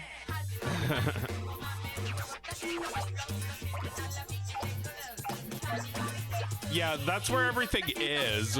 I think it's in the Florida room. Yeah. It's like the piece of paper that you need to beat Star Tropics. That's like a piece of paper that came with the game. It's in the Florida room. It's on that shelf. That's just like, it's like sinking into the floor. Oh my god, that shelf. There's the end. I mean, not the end game. I guess the basement is the end game, but it was pretty close to that. End game? Like the last place something in the house went at the end of its life. Oh yeah. Before it's forgotten. Yeah, it becomes stuffed somewhere. That's terrible, to be a stuffed thing. Yeah. Stuffed in a corner, and Mom will get mad if you try to remove it. You know, stuff really complicates a life. Why is your dad telling you that you need more? Well, he says the world is so full of wonderful things, and they should be out in the galaxy. Yeah. So I guess that makes sense. You're collecting interesting things and putting them in the galaxy. I would love more time to gather my shit, Dad. Yeah, you wanted to capture the kids, yeah. Yeah, I mean, you can get really, really big, as you can imagine.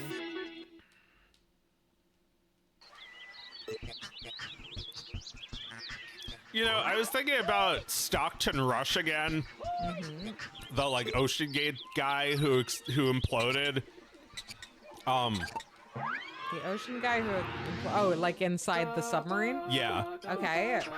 I was wondering, like, do we hate him because he died? No, I don't think we hate him. But he really sucks. Well, I mean, he died in a way that is like so rare and inaccessible to most human beings that we unfortunately don't know how to relate to him. Oh. You know, we can't relate. And that's why we're all just like, man, fuck that guy. Because he didn't die in a way that you or anyone you know could die. Oh, this is fun. Well, yeah, like, They say that they died faster than they could feel pain. Yeah. Yeah, like that's how fast the implosion was, faster than you could feel pain. I mean, they might just be saying that to make us feel better. Yeah. But you also got to think about, like, damn, that's like 1 million gallons of water. I don't fucking know, more than that. It's like billions of gallons of water crushing you to death. Yeah. It's so much pressure. It's so much weight. Right. It really, you know, it would be that fast, like pop. Yeah. Yeah, you just pop. So, I mean, I think that's also kind of funny to us as people when we think about ways to die. Well, that you know, that could make you mad if you think too much about how, like, hey, he got to die this exotic way. He got to die this painless, exotic way. It's like just another rich billionaire. Yeah. So nobody envies this guy. Although, I mean, what about their remains? Does anyone even like? They can never retrieve them. It would just be vaporized. Like, what happened to them? I got fished. I guess. Yeah, no, they just turned into fish food immediately. I guess if you were crushed by that much weight in concrete, like concrete blocks, then yeah, you'd be like just turned into vapor. Yeah, and then if the air was full of creatures that would eat you, like under the sea, you blast apart and you get eaten immediately. Right? Under the sea. That's like part of the lyrics of that song. Under the sea, you will be eaten immediately.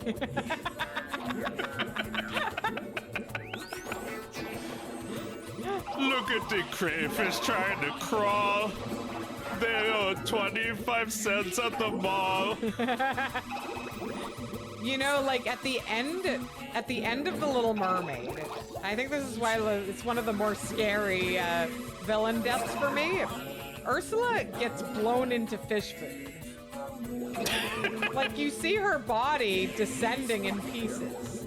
Well, I mean, isn't that where all of us are eventually gonna go? Yes, but it's hard to watch life and death in the ocean because everyone is just immediate fish food, and that would be you. And Ursula didn't deserve it. She's nice now. She's nice now. She actually wanted to marry her. I've been a saint. Yeah, she believes that.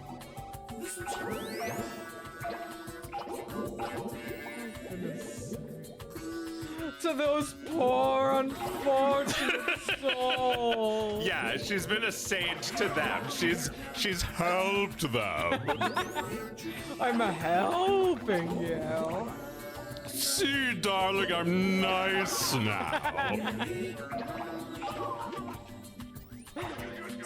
Sign right here on the dotted line. I've mended my ways. Right, that's what the song's about. That she's nice now. Nice. Yeah, like your father may have told you your entire life not to talk to me, but trust me when I say I'm nice. Oh, don't believe the old rumors. Oh yeah. Oh yeah. It's true. In the past, I've been a nasty.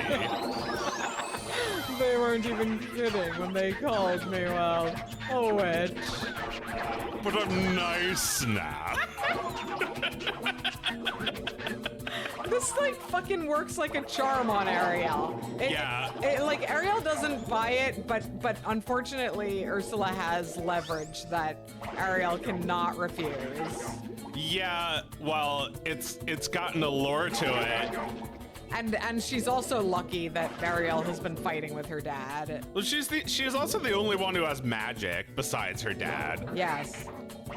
Right. So unfortunately, she was enticed by another magic user because her father was being mean.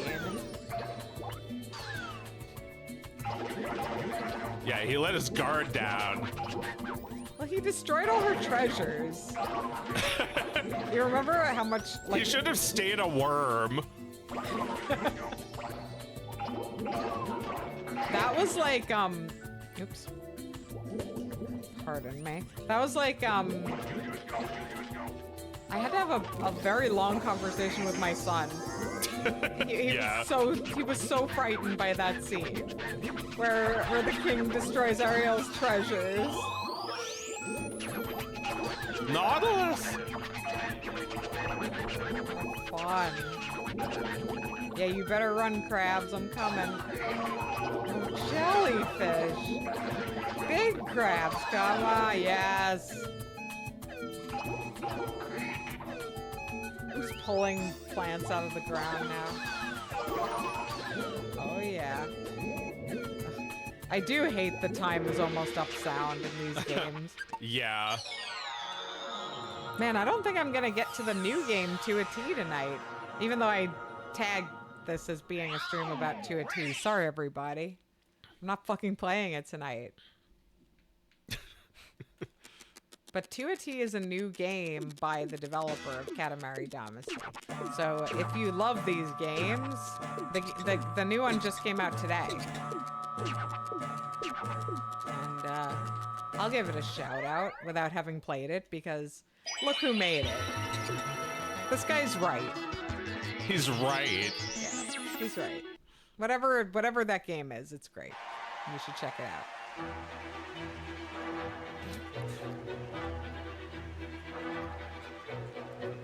Well, yeah, I was just thinking, like, what it would be great to like have the mind of like the person who made this. Oh yeah. What fun. Anyone want to say hi to me? Yeah. That's the walking, by the way.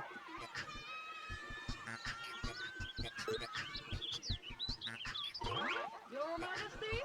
There you are.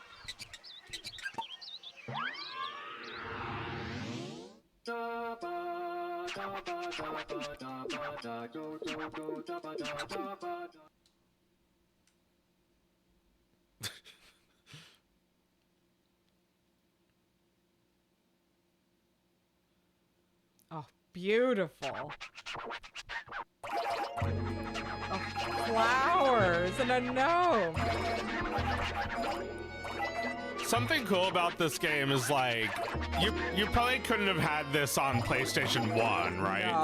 No. This is like the PS2 is like a technological necessity. And you couldn't have it on N64 or GameCube because you don't have those two sticks. Or I guess GameCube you do, but you can't click them. Yeah, you have to. Yeah, you do control them with the button sometimes. It's like Easter.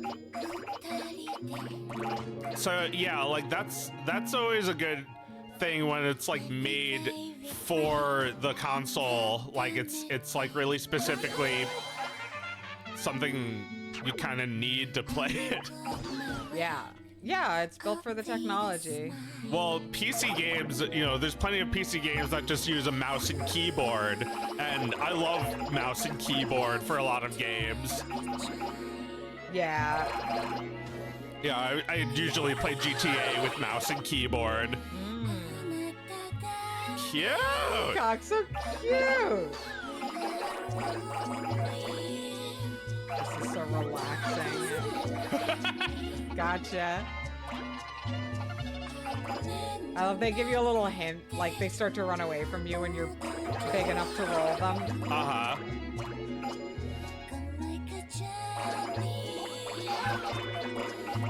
I mean, this basically is GTA. They're like, oh no, and then you hit them. Yeah. Cousin. Yeah, I mean, you kind of have, there's kind of like a for boys and for girls version of games. Yeah. Or at least in my opinion, like I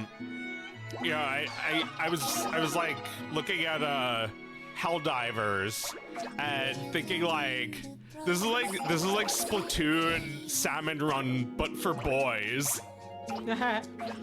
It's like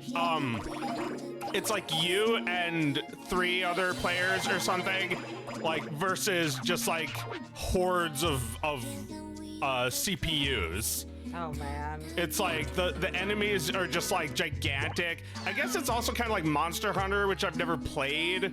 But yeah, it's like it's just like you versus like really tough CPUs.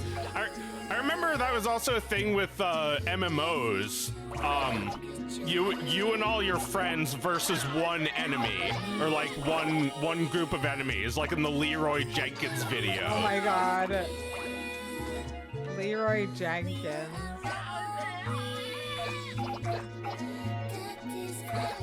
Yeah, like in the Leroy Jenkins video, they were supposed to like attack eggs before they hatched, but like Leroy just like was like, yeah, for glory. Like he just like runs in and attacks, and like I didn't play that. I didn't play World of Warcraft, but like the way Warcraft works usually is if you can attack with the same strength of guys strategically, that it could be either you win or like lose horribly, and like they just like lose horribly, and it was all Leroy's fault. Wasn't that revealed to be fake?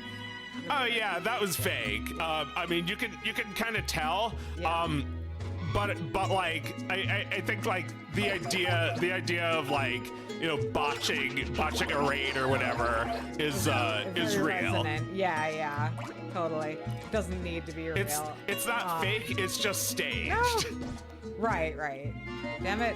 Wait, there's birds. Oh no! Oh yeah, it's fake because they're like, we have approximately a 33.3 repeating of course, like they're not doing the calculations. Although maybe they are. I don't know how serious people get into World of Warcraft.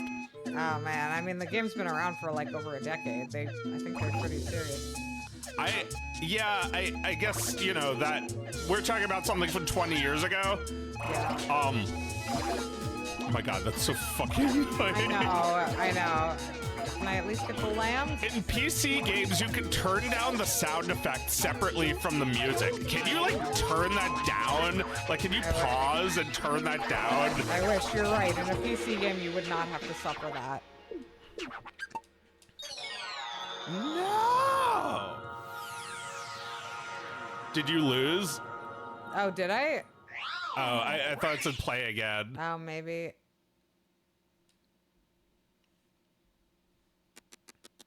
Let's see what he says.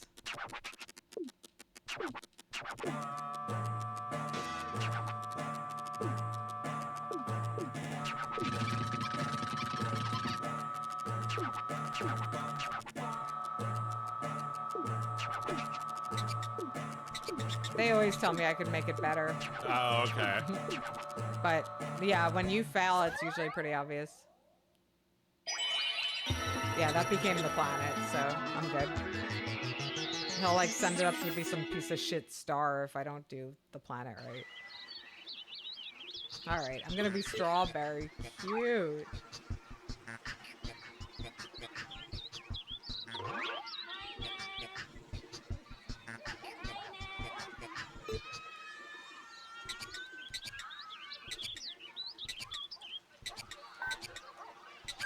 No, I don't want to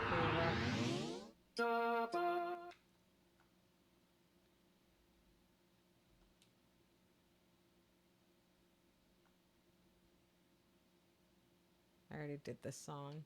I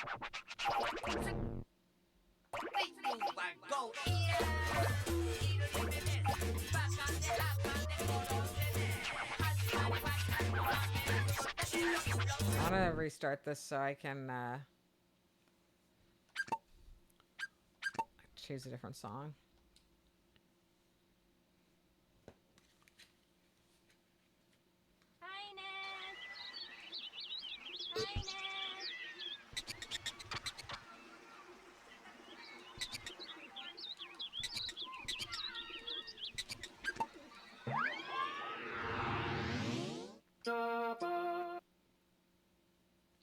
It's like Mark Mothersbaugh.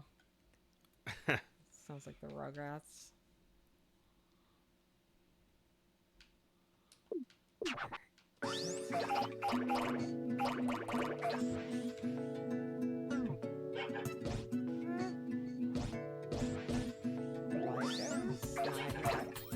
some Legos.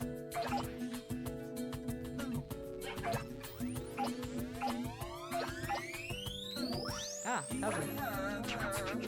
So she's like a caterpillar. Cute.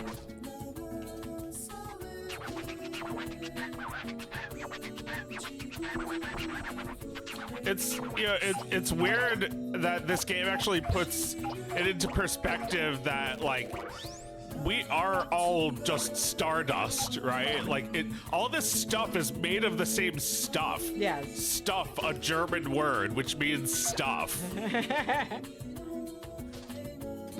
Yep. Yep. And even if you're like royalty, you're that too. Yeah, we're also just stardust. Yes. You know, what's weird, like, stuff like media, like, doesn't even exist. It's like, we're just playing a copy of it. It doesn't exist. Because it's not made of anything? Well, I don't know. I guess it's a pattern. It's data. It is made of something physical if you get really, really tiny. Yeah.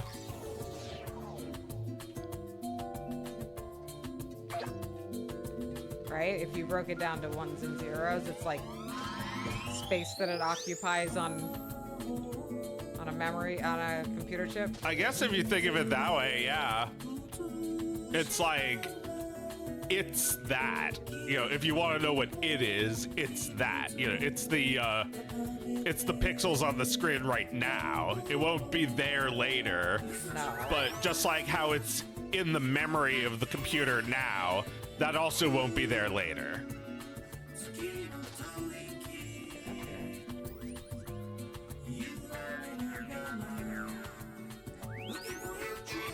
Yeah, I mean, video games are very ephemeral. I don't think video games are going to be even remotely as lasting as books have been. They may be less long-lasting than anything. Well, I remember seeing this game in a museum. I think as far as games go, this one will be well preserved. I don't know about the other games, yeah, but this one definitely. Yeah, I think it deserves to be in a museum. Oh yeah, it was in the MoMA. Oh yeah. I mean, that sounds like their kind of shit. I hate the MoMA. I've always been really unhappy every time I've been there. Oh yeah? Yeah. Is it like the vibe or the pieces on exhibit? I guess it's the art. I feel like the art doesn't impress me. You don't like modern art? I guess not. Or something. I mean, I don't hate modern art. It's just like maybe the stuff I like isn't there. I mean, some of the art at the MoMA is like over 100 years old. Well, yeah, that's modern art from 1920. Yeah, not your thing. I mean, no, I do like stuff from 1920s. There's amazing art from the Dada era and surrealism, and like Picasso lived through like a million different art movements, and the 20s were like, you know, there were so many great artists. It's just like holy shit. God damn it. It's just, I think it's their curation that I don't like. That it's like, I don't know, it's like art that's like begging you for attention. It's like art that's like, you know, like the art is that it's like, you I don't know, like there's like a room with something on the projector, and that's it. Like, I don't remember anything about it. I just know the presentation of it, because it's always something low effort. It's always something like nothing. Man, I never go to see the special exhibits at the MoMA. I always just go see like old, you know. Yeah. I know what you mean, though. I know what you mean. There's some pretentious art spaces at the MoMA. I used to go, I have a friend who used to work at MoMA, and a couple of times I went to like a couple of their black tie events. Yeah. Because my friend worked there. Yeah, I mean, you know, I was just there to eat fancy hors d'oeuvres and shit. So I'd love it if I had that. Yeah, that's where all my happy memories of the moment come from. I don't know how to get a single thing rolled up here. It's very hard. Can I have this? No. There's nowhere I can go. I'm gonna lose this one.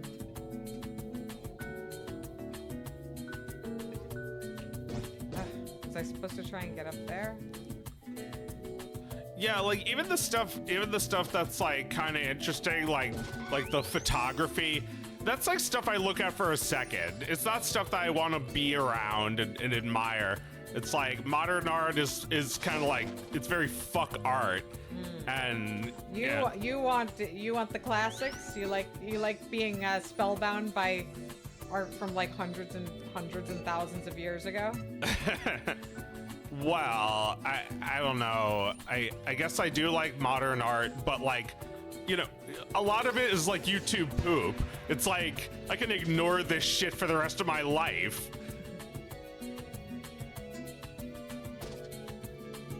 My kid could draw that, right? What? My kid could draw that. Some of this modern art. What the hell am I supposed to do?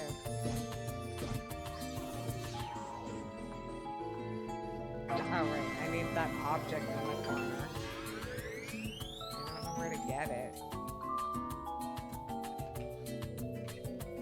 Try this. But yeah, I mean, you know, I like Jackson Pollock's shit. It's like there's still like an effort to it, even though it's not like art in the traditional sense. I'm supposed to climb this pencil. It's like I felt like I wanted to learn from that, and there was a time where I would do nothing but abstract art.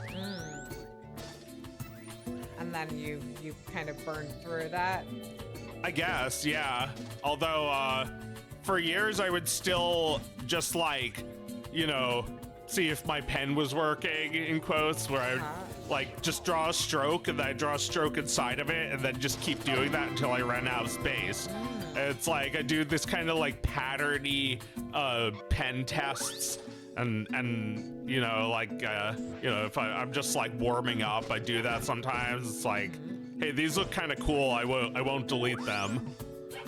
I don't know. I don't really incorporate it too much into my own work, but I think it's like it's more like it's part of the discipline of drawing, that like I'm used to drawing lots of different strokes and like, you know, drawing straight lines, drawing curved lines, trying to plot a curve and then like trying to plot the next frame where it'll be. So like, you know, those skills are still handy, even though I don't make as much art like that. I don't know, I could go back to making art, just art for art's sake, not art for like some greater art project's sake. That was it? No, I know what you mean. I went on a little vacation last week, and I had so much time to myself that I brought a sketchbook around, and you know, instead of like looking at my phone every time I went out to eat, I was sitting with my sketchbook and being like, okay, come on, like, what do I want to put in here? And that's been like hard for me for a while, you know? But I found, I found that the more I sat there and like the less I thought about what the final product was going to be, the more I was able to kind of feel every pencil stroke. What? The more I was able to feel the pencil strokes and feel like it was an emotional decision. It was emotionally driven, not just driven by like my desire to like fulfill an image I have in my head, which I don't have in my head, and that's not the point of sketchbooks. If you have an image in your head, go ahead and make an illustration. Yeah, that's true. I do still make sketches, which don't have a purpose beyond being a sketch. No, sometimes they can be, you know, concepts for something bigger, but like, you kind of have to just let them form, because you can't like sketch out a finished concept that you already have in your head. You have to let your mind wander. Yeah, like if you've ever seen any like concept drawings for a character design, you'll see like the left right versions of them, like the left right up and down versions of them, and then the final version is something that they liked about all four of those. Yes, exactly. You have to draw it a few times, and then one of the drawings is good, and then you're like, aha. Or it's ruined. All right. Wait, what? Okay. This is gonna be my last one. All right. Roll up the sun. I'm rolling up the sun.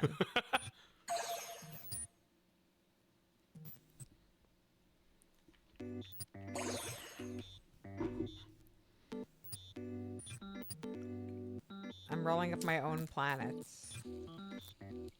I don't think I have enough planets to roll up the sun, by far.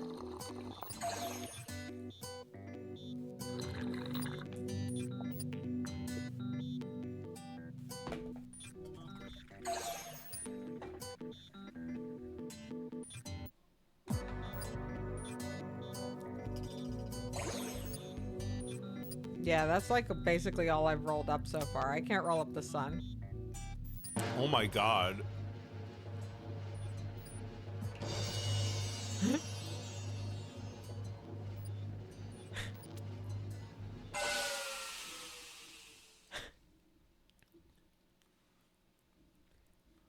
You just like dove into the sun and hit the sun like splat. Yeah, that did nothing. All right, well, I guess I'll have to do that to beat the game. The bird is cool. Yeah. All right, this will be my last one. We'll call it a night. We'll call it a Thingus. Yeah. Did you have anything else you wanted to talk about? What did we say we were going to talk about that didn't? Oh yeah, we didn't play Sonic. Yeah, we didn't play Sonic, so I guess we couldn't. Yeah, we'll talk about Sonic on another episode. We have much. We're thinking about things. Thinking about things, yeah. Any heroes? Oh, there's a very canceled person in comics this past week. Yeah. I figured I would talk about it. I never talk about like comic shit anymore, but like it's a little too enticing, I suppose.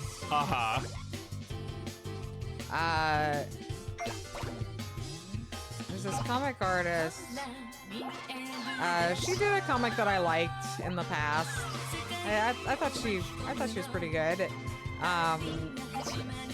And she did a comic where there's like a character who she posted this on Instagram. There's like a character who like sees a bunch of people cheering and clapping, and she gets closer and sees like it's like a guy that says like mediocre comic artist on his shirt. And everyone's applauding for him. So she like picks up a comic and takes a look at it, and she's like incoherent pacing, juvenile, childish writing, terrible CalArt style art. Do you people actually like this shit? And a guy who's like part of the people clapping, he's wearing a t-shirt that says "Swipe Guilt," and he turns around and says, "Oh," like as a secret.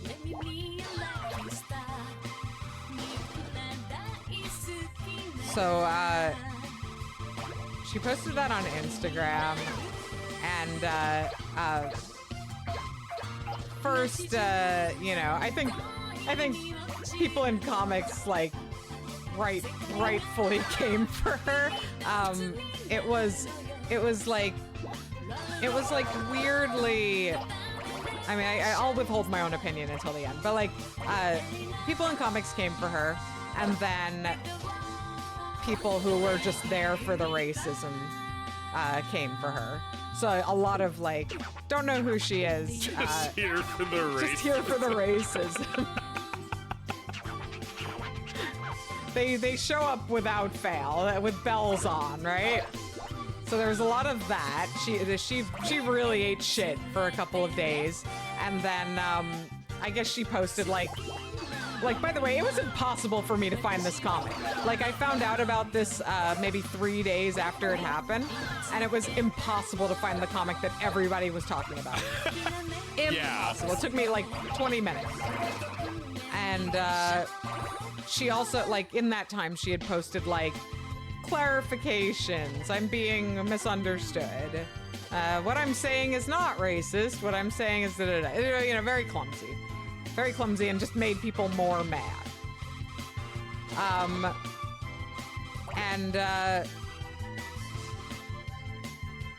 I spent time looking at this because I was looking for the person who had the opinion that I had, basically, so that I wouldn't have to like articulate my own opinion about this. They were like, the people who felt the way I did were very much like not getting the retweets. But you know, people who are essentially saying comics does indeed have a mediocrity problem. To blame it on like a few like POC who got like a book contract over the last few years is like really fucked up and stupid. But unfortunately, this kind of opinion in comics, like this critical realm of comics, like intersects so cleanly with like the, you know, comics used to be better when they were racist people. Like these old-timey, like I miss when comics were edgy and just, you could just say whatever you want. Like, those are the only people who think that, like, you know, the craft and the critical sphere actually matter. And, I don't know why the fuck that is. It really sucks. I guess you know, it could be because, like, there's, like, you know, the critical realm for, like, all forms of art has, like, basically dissolved, and it's all just, like, PR and boosting at this point. So, like, you're not gonna have critics who, like, love the shit out of comics saying this comic by this artist that, you know, we follow each other on Twitter or whatever. This comic is, like, not good. It really, like, falls short. You know, it disappointed me. Like, you don't see people, giving critical analysis of comics ever. Very rare. Rare breed of person. Yeah. And comic artists do not do it at all because the world is just too small. So I feel like what she's saying is two separate things. One, that there are a lot of mediocre comics that nobody seems to be talking about how mediocre they are. And the other thing she's saying is that, like, she blames black people for that. But the two are not really separable anymore. Like, if you complain about mediocre comics, you must be, like, expressing your racism in the way that you think is, like, safe. Like, at least, you know, thought was safe enough to post this shit on Instagram. I don't know. What do you think of this shit? I don't know. I didn't see the fucking picture. I don't even know. You described it to me, and the music is like. It's like, I don't know. It sounds like, you know, there's too many people who go after someone just for saying something stupid. You know, if they're worried about that person being right, then maybe that's their problem. Yeah. Well, yeah, there is a lot of that, right? On social media, like, people who are worried about the other person being right. I mean, the thing is that, like, she's not totally right at all. Like, she's very fundamentally wrong. Yeah, but like, you know, people are probably just sensitive about, you know, hearing anyone call someone mediocre. It's like they don't want to be called that either. Yeah. And they also feel mediocre sometimes. They you know, they think like, oh, I'm not enough, or like I don't yeah, it's agony. It's agony to feel that way. And then for a comic artist who seems like pretty confident in her own standing, which, you know, lots of people have told her that she's a terrible cartoonist ever since she did this. And like specifically come after like the quality of her comics. But she felt, I don't know, she seemingly felt confident enough to say that. Like I have you know, confident enough to say I have an eye for what is like is clearly not up to a professional standard, or not up to like the standard that comics should be setting for itself. And that those people kind of hide behind having good politics. Yeah, that's what she's trying to say. That's what she's trying to say in a really, you know, ham-handed way. Yeah, like don't put a fucking shirt that says something on your guys. Well, yeah, first of all, that makes for really shitty political cartoons. Unless you're Kelly, who's parodied it correctly. Yes. And hasn't changed the formula in like 20 years. Yes. Oh, do I have to move? Yeah, hasn't changed. Well, yeah, because he's making fun of shit like that. Like, why did you write that? Why did you write that on the fucking shirt, you moron? You fucking idiot. Innocent civilians. Innocent civilians. Why did you do that for real?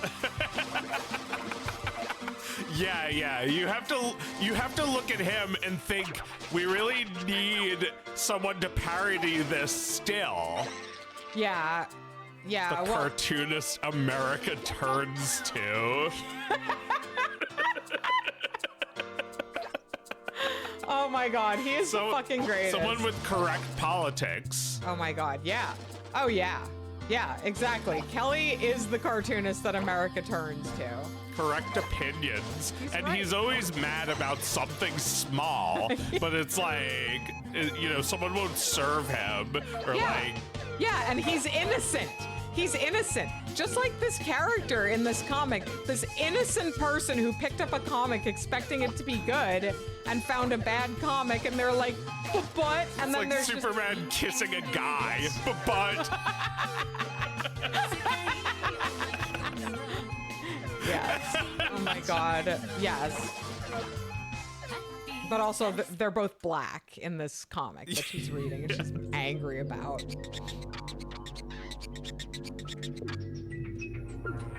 Oh man, I failed big time. Oh,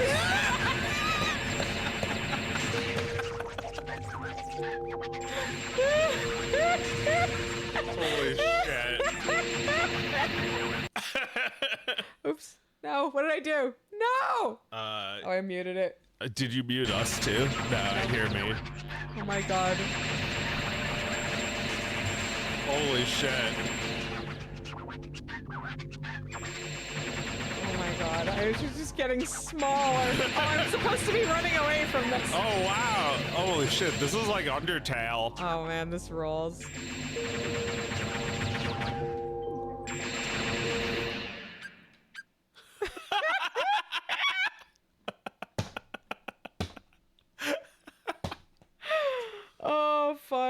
Oh fuck, that's so fucking great. Look how small you are.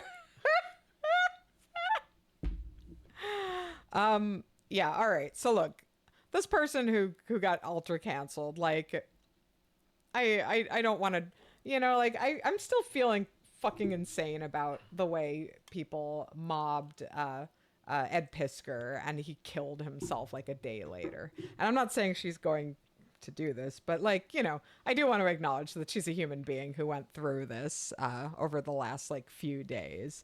You know, I think at this point it has been established like where her mistake was made, and I think the most hurtful thing that she can walk away with is the fact that she did make a very bad, unclear comic to critique to critique what she perceives as an epidemic, and it's not.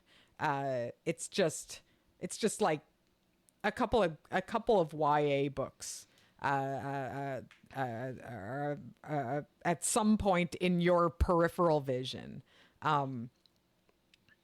gave an opportunity to somebody who normally would not have that opportunity. And, regardless of whether there was a cynical decision made by a publisher, or if there's a few well-meaning people out there who read books purely out of guilt, it is almost completely irrelevant to the way these industries work and the material reality of the people who make comics. Almost 100% underpaid. And to come after a very small group of people who you perceive as like, getting a leg up, and it's not even true. No, it's just like fictional people. Fictional people, because like fictional spider people. Yeah, it's just like I think she wrote a fiction in her head, and look, we all write a fucking fiction in our head all the time. When my Spider-Verse fan fiction that's better than the movie, where he becomes a rogue and does graffiti illegally. I hated how he does graffiti, and the cops are like, "Nice graffiti. He should have done it illegally," but they didn't want to push that message or something. Oh, I see. I didn't see the movie, but that does sound disappointing. Yeah, it just like everybody writes a little fiction in their head, and everybody sits around their fucking dining room complaining about this shit, Like everyone sits at the kitchen table and says, these people are against me about like, I don't know, some perceived slight that just happened 5 seconds ago. And then, you calm down from that and realize that like, there's absolutely no conspiracy here. You just noticed something on the internet that it agitated you for 1 second. And you should definitely not sit down and draw a comic about that. No, you should never draw a comic that just flat out says exactly what you're feeling right now, because it's not going to hold up even. It's just a vent. You should just not send it. Yeah, well, I think the fact that, it got to that point where she sent it meant that, she felt it a little more strongly than she really should. It is a stupid impulse. It's a really stupid, counterproductive impulse. And I know a lot of people have talked about this in terms of, jealousy. I don't think it's that. I don't think she's jealous. I think she is lamenting the lack of a critical sphere and an actual appreciation of the craft of comics. I'm lamenting that too. I think it really fucking sucks that there is comics are just not taken they're not a serious form, not in this country, and I don't know that we're ever gonna fucking see that in our lifetime. I feel like comics in America are sort of inherently trashy and derivative. There are no masters of comics, even though there are American masters of comics. We just don't aspire to mastery in that form as much as I would personally like. So I do understand that quite a bit. And I wish that wouldn't be obstructed by the fact that this was delivered so poorly and, through this hateful lens, through just this lens that it's really not worth it's really not worth putting that shit out into the world. Well, this sounds like some social media shit, and I'm escaping because my friend made a forum and I don't see this shit. You made it? You're on a forum?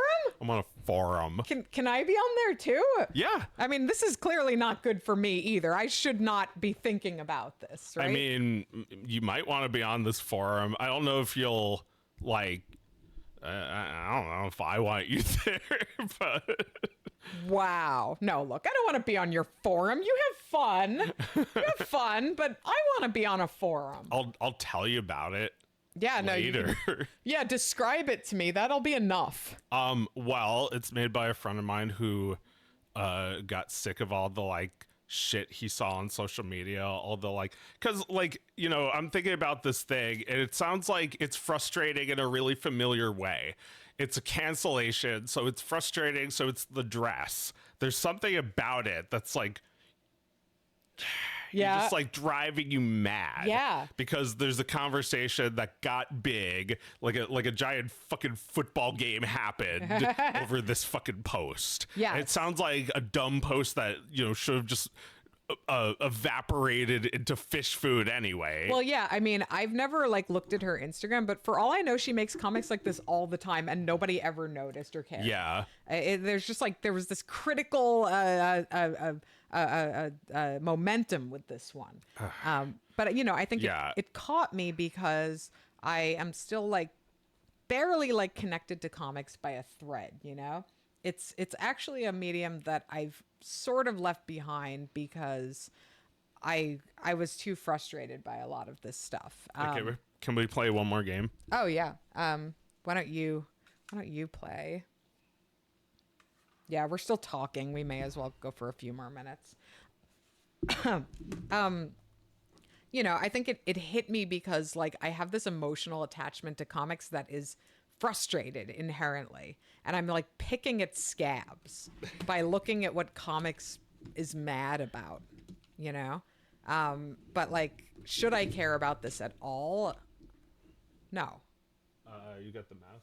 It's like, why should I care about one comic artist eating shit on the internet? Yeah, I don't know. I guess I also get frustrated about shit and people from the old days sometimes. From the old days. It's like, yeah, it's like forever ago. It's like I can't worry about that, especially if you know, I don't trust those people now. It's like No, because like, yeah, ultimately I don't want any part of that. I don't want to express my opinion about these people. I mean, I'm doing it here because this is therapy. Thingus is therapy. This is where I bring my confessions and I hash them out in a safe environment with my brother. But I would never post about this. Like, God. And I hope that nobody who cares about this shit is reading this, is listening to this now. You know, they probably are reading it because it's like a transcript. They have like a bot reading the whole thing, and they're like, "Bot, describe to me what bitch just said." It's like, yeah, like that's how people are gonna like cancel you in the future. They're gonna have a bot go over like 60 gigabytes of streams of you, right? And, like, but the bot will mishear what I was saying anyway, and they'll get mad about shit that I didn't even say. Yeah, the people who come after you will be bots themselves. Oh my God. Oh wow, They'll there's a 60 hertz mode. They'll automate the whole process of getting your ass handed to you on the internet. Yeah, it's really convenient now. It's decentralized. They just come to your door.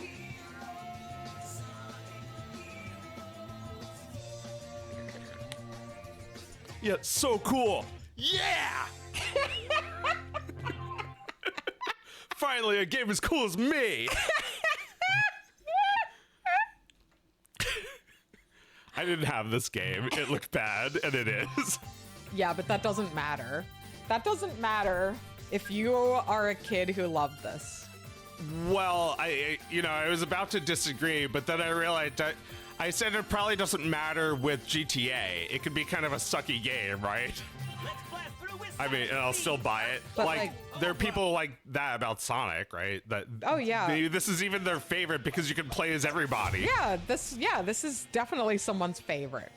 Oh or yeah, at least like, a game that they revisit. I was thinking about how this was so cool to me in like 2001. Did this say like 2003 on it? I think it's 2003. Yeah. Yeah, I was in 2003. I was making like renders and shit on my computer. Guess what, Sonic Heroes? They're called Sonic Heroes. Oh yeah, one more thing I wanted to talk about was Sounds like an invitation. bye. There was like someone made a video about the fact that there are three versions of Toy Story that was like 3 different renders, and I'd never heard this before. That they actually rendered out the movie multiple times over the years, and that the version that you get on the DVD is not the original render. Really? And that like the original render took like 10 hours a frame to render, and the new copy for the DVD took like a second to render. What? And it's So, like, you I mean, like, want if to you watch watch- the old fucking one that if took you- 10 hours to render. If you watch it on like 35 millimeter, is it a different movie? Yeah, the original like VHS is different, and I think the laser disc is the highest quality of version. that. I think we have that. Yeah, you do. Although, man, like I would love to watch it on like a really high quality like 35 millimeter, because like I was watching the trailer the other day on YouTube. It's like, it looks awesome. It looks so cool. It looks so much better than the DVD. Mike has a collection of digitized film movies. That is so fucking cool. He might have it. That would be awesome, because like I've never seen it before. No, I did when I was a kid, but like that was the last time. Yeah, I saw it in 1995. 1995. That's like crazy to think about, but like video games are like that too. If you're playing it at the native resolution, it looks better, or like at least it looks more like what they were going for. Man. But yeah, I wish I had that. This is like, it just like has like a film grain. There's, Crundus, but like that's fine. It makes it look even more organic. Oh, totally. It's yeah, it like looks awesome. It's like exposed. It looks more realistic. Yes. Well, yeah. I mean, It looks movies totally with a real. movies with a lower frame rate look more real. Right? Like 60 FPS.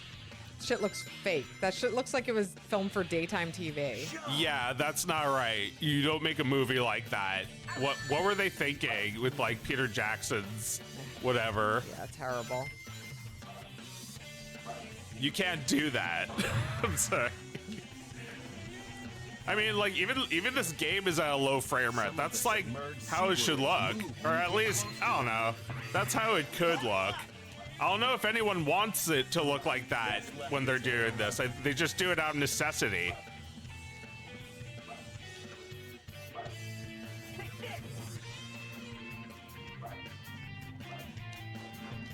All right, you have to switch.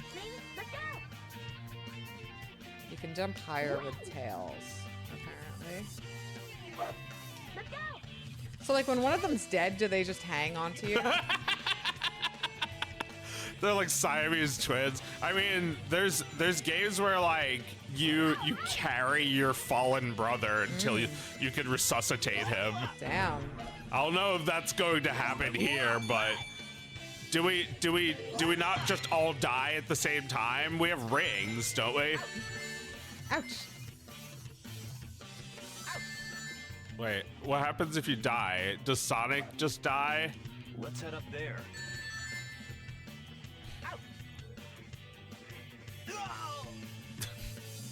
That was so hard to die. Yeah, it's hard to die. Yeah, I mean, we all die. His friends would die without him, wouldn't they? Butt rock. The butt rock of Sonic. Butt rock. Yeah. This is butt rock. Yeah, what makes it butt? Because like you just like for me, you just like listen. You listen to it and you just imagine like the dumbest looking guy in a t-shirt, like smiling at the sound of this music, and he just looks like a butt. He just looks like a dumb butt. That's what I assumed. Yeah. But it just It's like a dumb as guy with his butt. butt hanging out or something. He's like rocking out. Yeah, rocking out with his butt. It's like you're shaking your butt, so you look a little awkward playing the guitar. I mean, you know, it's still rock. You can play the guitar, but butt. Yeah. Yeah, it's just like... It's just kind of like... It's just like dumb, you know? It's just so dumb. Well, it's formulaic. I was listening to Quadrophenia by The Who, and I was listening to a song called 515. I was like, this song is so good. This is my favorite song. And it's like, it sounds like unique. It sounds like something only The Who makes. But like, there's a part where if you'd only heard that part, it might sound like rock and roll, like generic rock and roll. Right, you wouldn't know it was The Who, even though The Who is such a distinctive band. It's a part that almost anyone can relate to, and then like, you know, the more artistic stuff happens and changes the tempo and stuff. I see. Right, but if you weren't listening at that moment... It kind of made me realize that rock and roll is just the medium that they chose. That like they had something they wanted to do with music, and you know it could have been something else. Oh yeah, totally. Yeah. Well, you know, Andre 3000 took a lot of shit for not wanting to make a rap album. Oh yeah. Yeah, he made an entire album where he's just playing the flute. Oh wow. I mean that's a little wacky. Was it lockdown or something? Yeah, it was like pandemic era. It was like 2 years ago. Yeah. And he's just like, I don't think he said anything in advance about the album. He just released it, and like the first song is like 50 words long, and it's something like, I don't know, guys. I thought this one was gonna be a rap album, but it just didn't come out that way. That's the name of the first. That's the title of the first song. Yeah. And every single song is him playing the flute. I mean, it kind of, well, I think people, you do have an expectation. People have an expectation of you, but I think defying that expectation is also a good thing to do. You never want to like do the same thing, and like if you want to release an album of yourself playing the flute, then you know that's cool because you're experimenting, even if it's like not good or if it's not what we expected. He's keeping his mind sharp. Yeah, like that. There's nothing bad about that. That's a really good thing to have as a rapper if he ever returns to rap. Oh sure. There's so much flute in hip hop. I mean, his songs always had flute in them. Yeah. And he, you know, it's probably his favorite instrument, and he just, you know, he wrote a bunch of songs that could best be expressed with the flute, and you know, he that was, you know, that shit was 20 years ago. Andre 3000, like an outcast. Yeah. Like you know. I'm not gonna like go back to drawing fucking like, you know, webcomics and shit from like the early 2000s. Yeah. 20 years. It's a long ass time, you know? I don't know what I'm supposed to do. No, they want me to read. I heard not that it fucking matters. He could be an asshole if he wanted. But I've heard that Andre is a very nice person to meet. Uh-huh. He's always really nice to people who aren't famous when they run into him. Yeah. Well, because famous people all say the same stupid shit. Yeah. Right? Like, if you all know each other, then you all talk the same way. And it's like, you meet somebody who's not part of that, then it's like, they're like, you know, they play the flute or something. And, you know, it's like a Prince and Pauper thing. It's like, I wish I had that. Yeah, right. And then he went and made the album. Yeah, he actually, like, doesn't think that this rap shit is, like, the #1 thing he could be doing with his life. Just because it made him famous one time. No, and why should he do it if he doesn't fucking feel like it? Yeah. No, I mean, he doesn't have to, he didn't make anything. It's He like, didn't feel like it. that's not right. You know, I make stupid shit sometimes to defy my audience's expectations. But what I've always done was to make like something different, and like people have an expectation from me, and then they forget about it when I release something they didn't expect. Yeah. They forget about it. They forget about anytime they've been disappointed, because they just gotta like stick with you for a little while and see what you were going for. And I think, you know, we will see what he was going for with his flute album. I mean, I see what he was going for. He was following his passion, but you know, like you never know what he'll make in like, you know, later on in his life that is like the flute thing coming to full fruition. Yeah. You know? And we'll all just be like, oh, we couldn't have lived without this. Or maybe, you know, it'll have a legacy after its initial release that we can't predict. Well, yeah, like maybe you'll find a use for it. Maybe you'll put it on at a certain point in your life, and it'll be the thing that you needed to be on at that point. Oh my god, yeah, I'll just spend weeks with the flute album. Or like you realize the flute album is the only thing that can make your son sleep or something. Oh my god, yeah, the flute album saved my life. Yeah, I played it for a monster that was chasing me. Yeah. He fell asleep. They never give up, do they? This is basically Paw Patrol. This? Yeah. I guess. I feel like when you put all three of them next to each other like that, they really look like McDonald's toys. Yes. Press the square button during a jump while in speed formation, and you can attack enemies on the ground with Blue Tornado. Blue Tornado attacks the enemies by scooping them off their feet. Is Tails voiced by a real little kid? Sounds like it. It's really cute. When you walk up to them. Yeah, he's cute. He's a kid. He's a fox. Yeah. He's a little baby fox. Yeah, and he really admires Sonic. He like trusts him a lot. Yeah. Although I guess this game makes him seem a little bit more needed and less of a liability. Yeah. But yeah, he's like the little kid that's following Sonic around. You're so cool, and he gets hit by something. Oh no!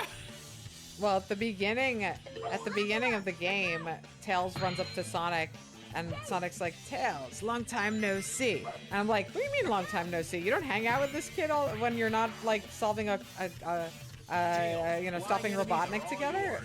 That's disturbing. They're not friends. Yeah, right? Yeah, I was a little bothered by that. Yeah, like there's a lot of characters like that where like you kind of just assume they're friends, like Mickey Mouse and Donald Duck. He hates Donald Duck. He really doesn't like him, and they're not friends. They don't hang out unless they have to. Really? Yeah, I think so. He doesn't especially like him. I don't think Donald likes him either.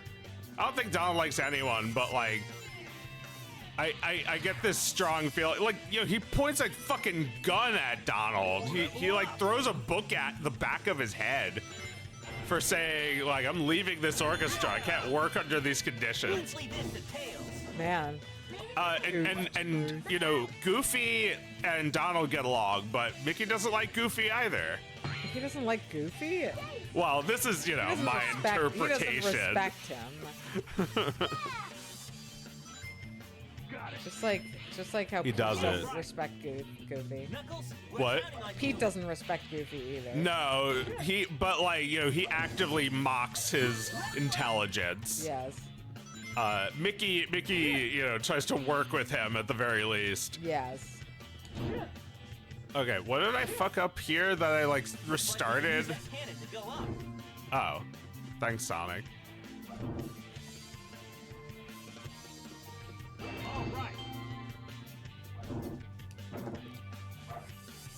Yeah, you're right. A child is being held at gunpoint by Sega, being forced to read tutorials.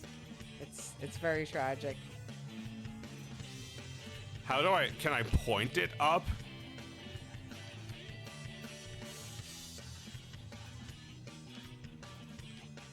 I don't know, this game isn't helping. Ah! Can you get into the cannon as Tails?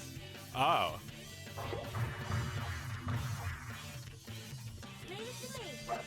Oh, thank you, whoever has played this game.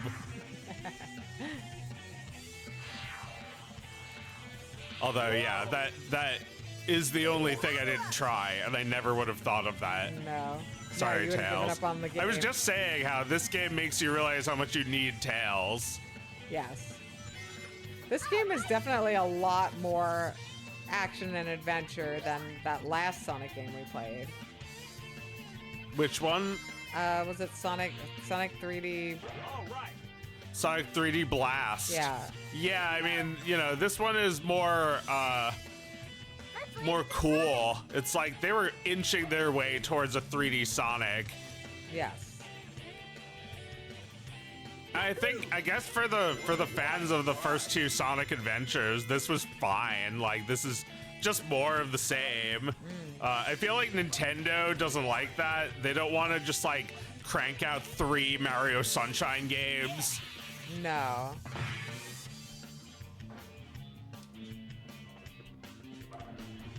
I mean, I feel like Sonic is a little different from Mario. You go so fast that you just like play the game a bunch of times instead of like stopping to look at everything. Yes! I see. I gotta play some more Mario platformers from the last like 20 years. Did you play Sunshine? No. Yeah, I like that one. Sonic's fingers there. Shoot. That's one of my favorites. We should call it here. Okay, yeah. Yeah, I'm glad we got a little bit of Sonic in. Good games. Sorry I did not get to 2 a T. I know I said I would, but you can check it out on your own. There's a demo out right now, and hopefully we'll be able to play it next week. All right. Have a good night. Thanks for watching, everyone. I'm ready to take them out.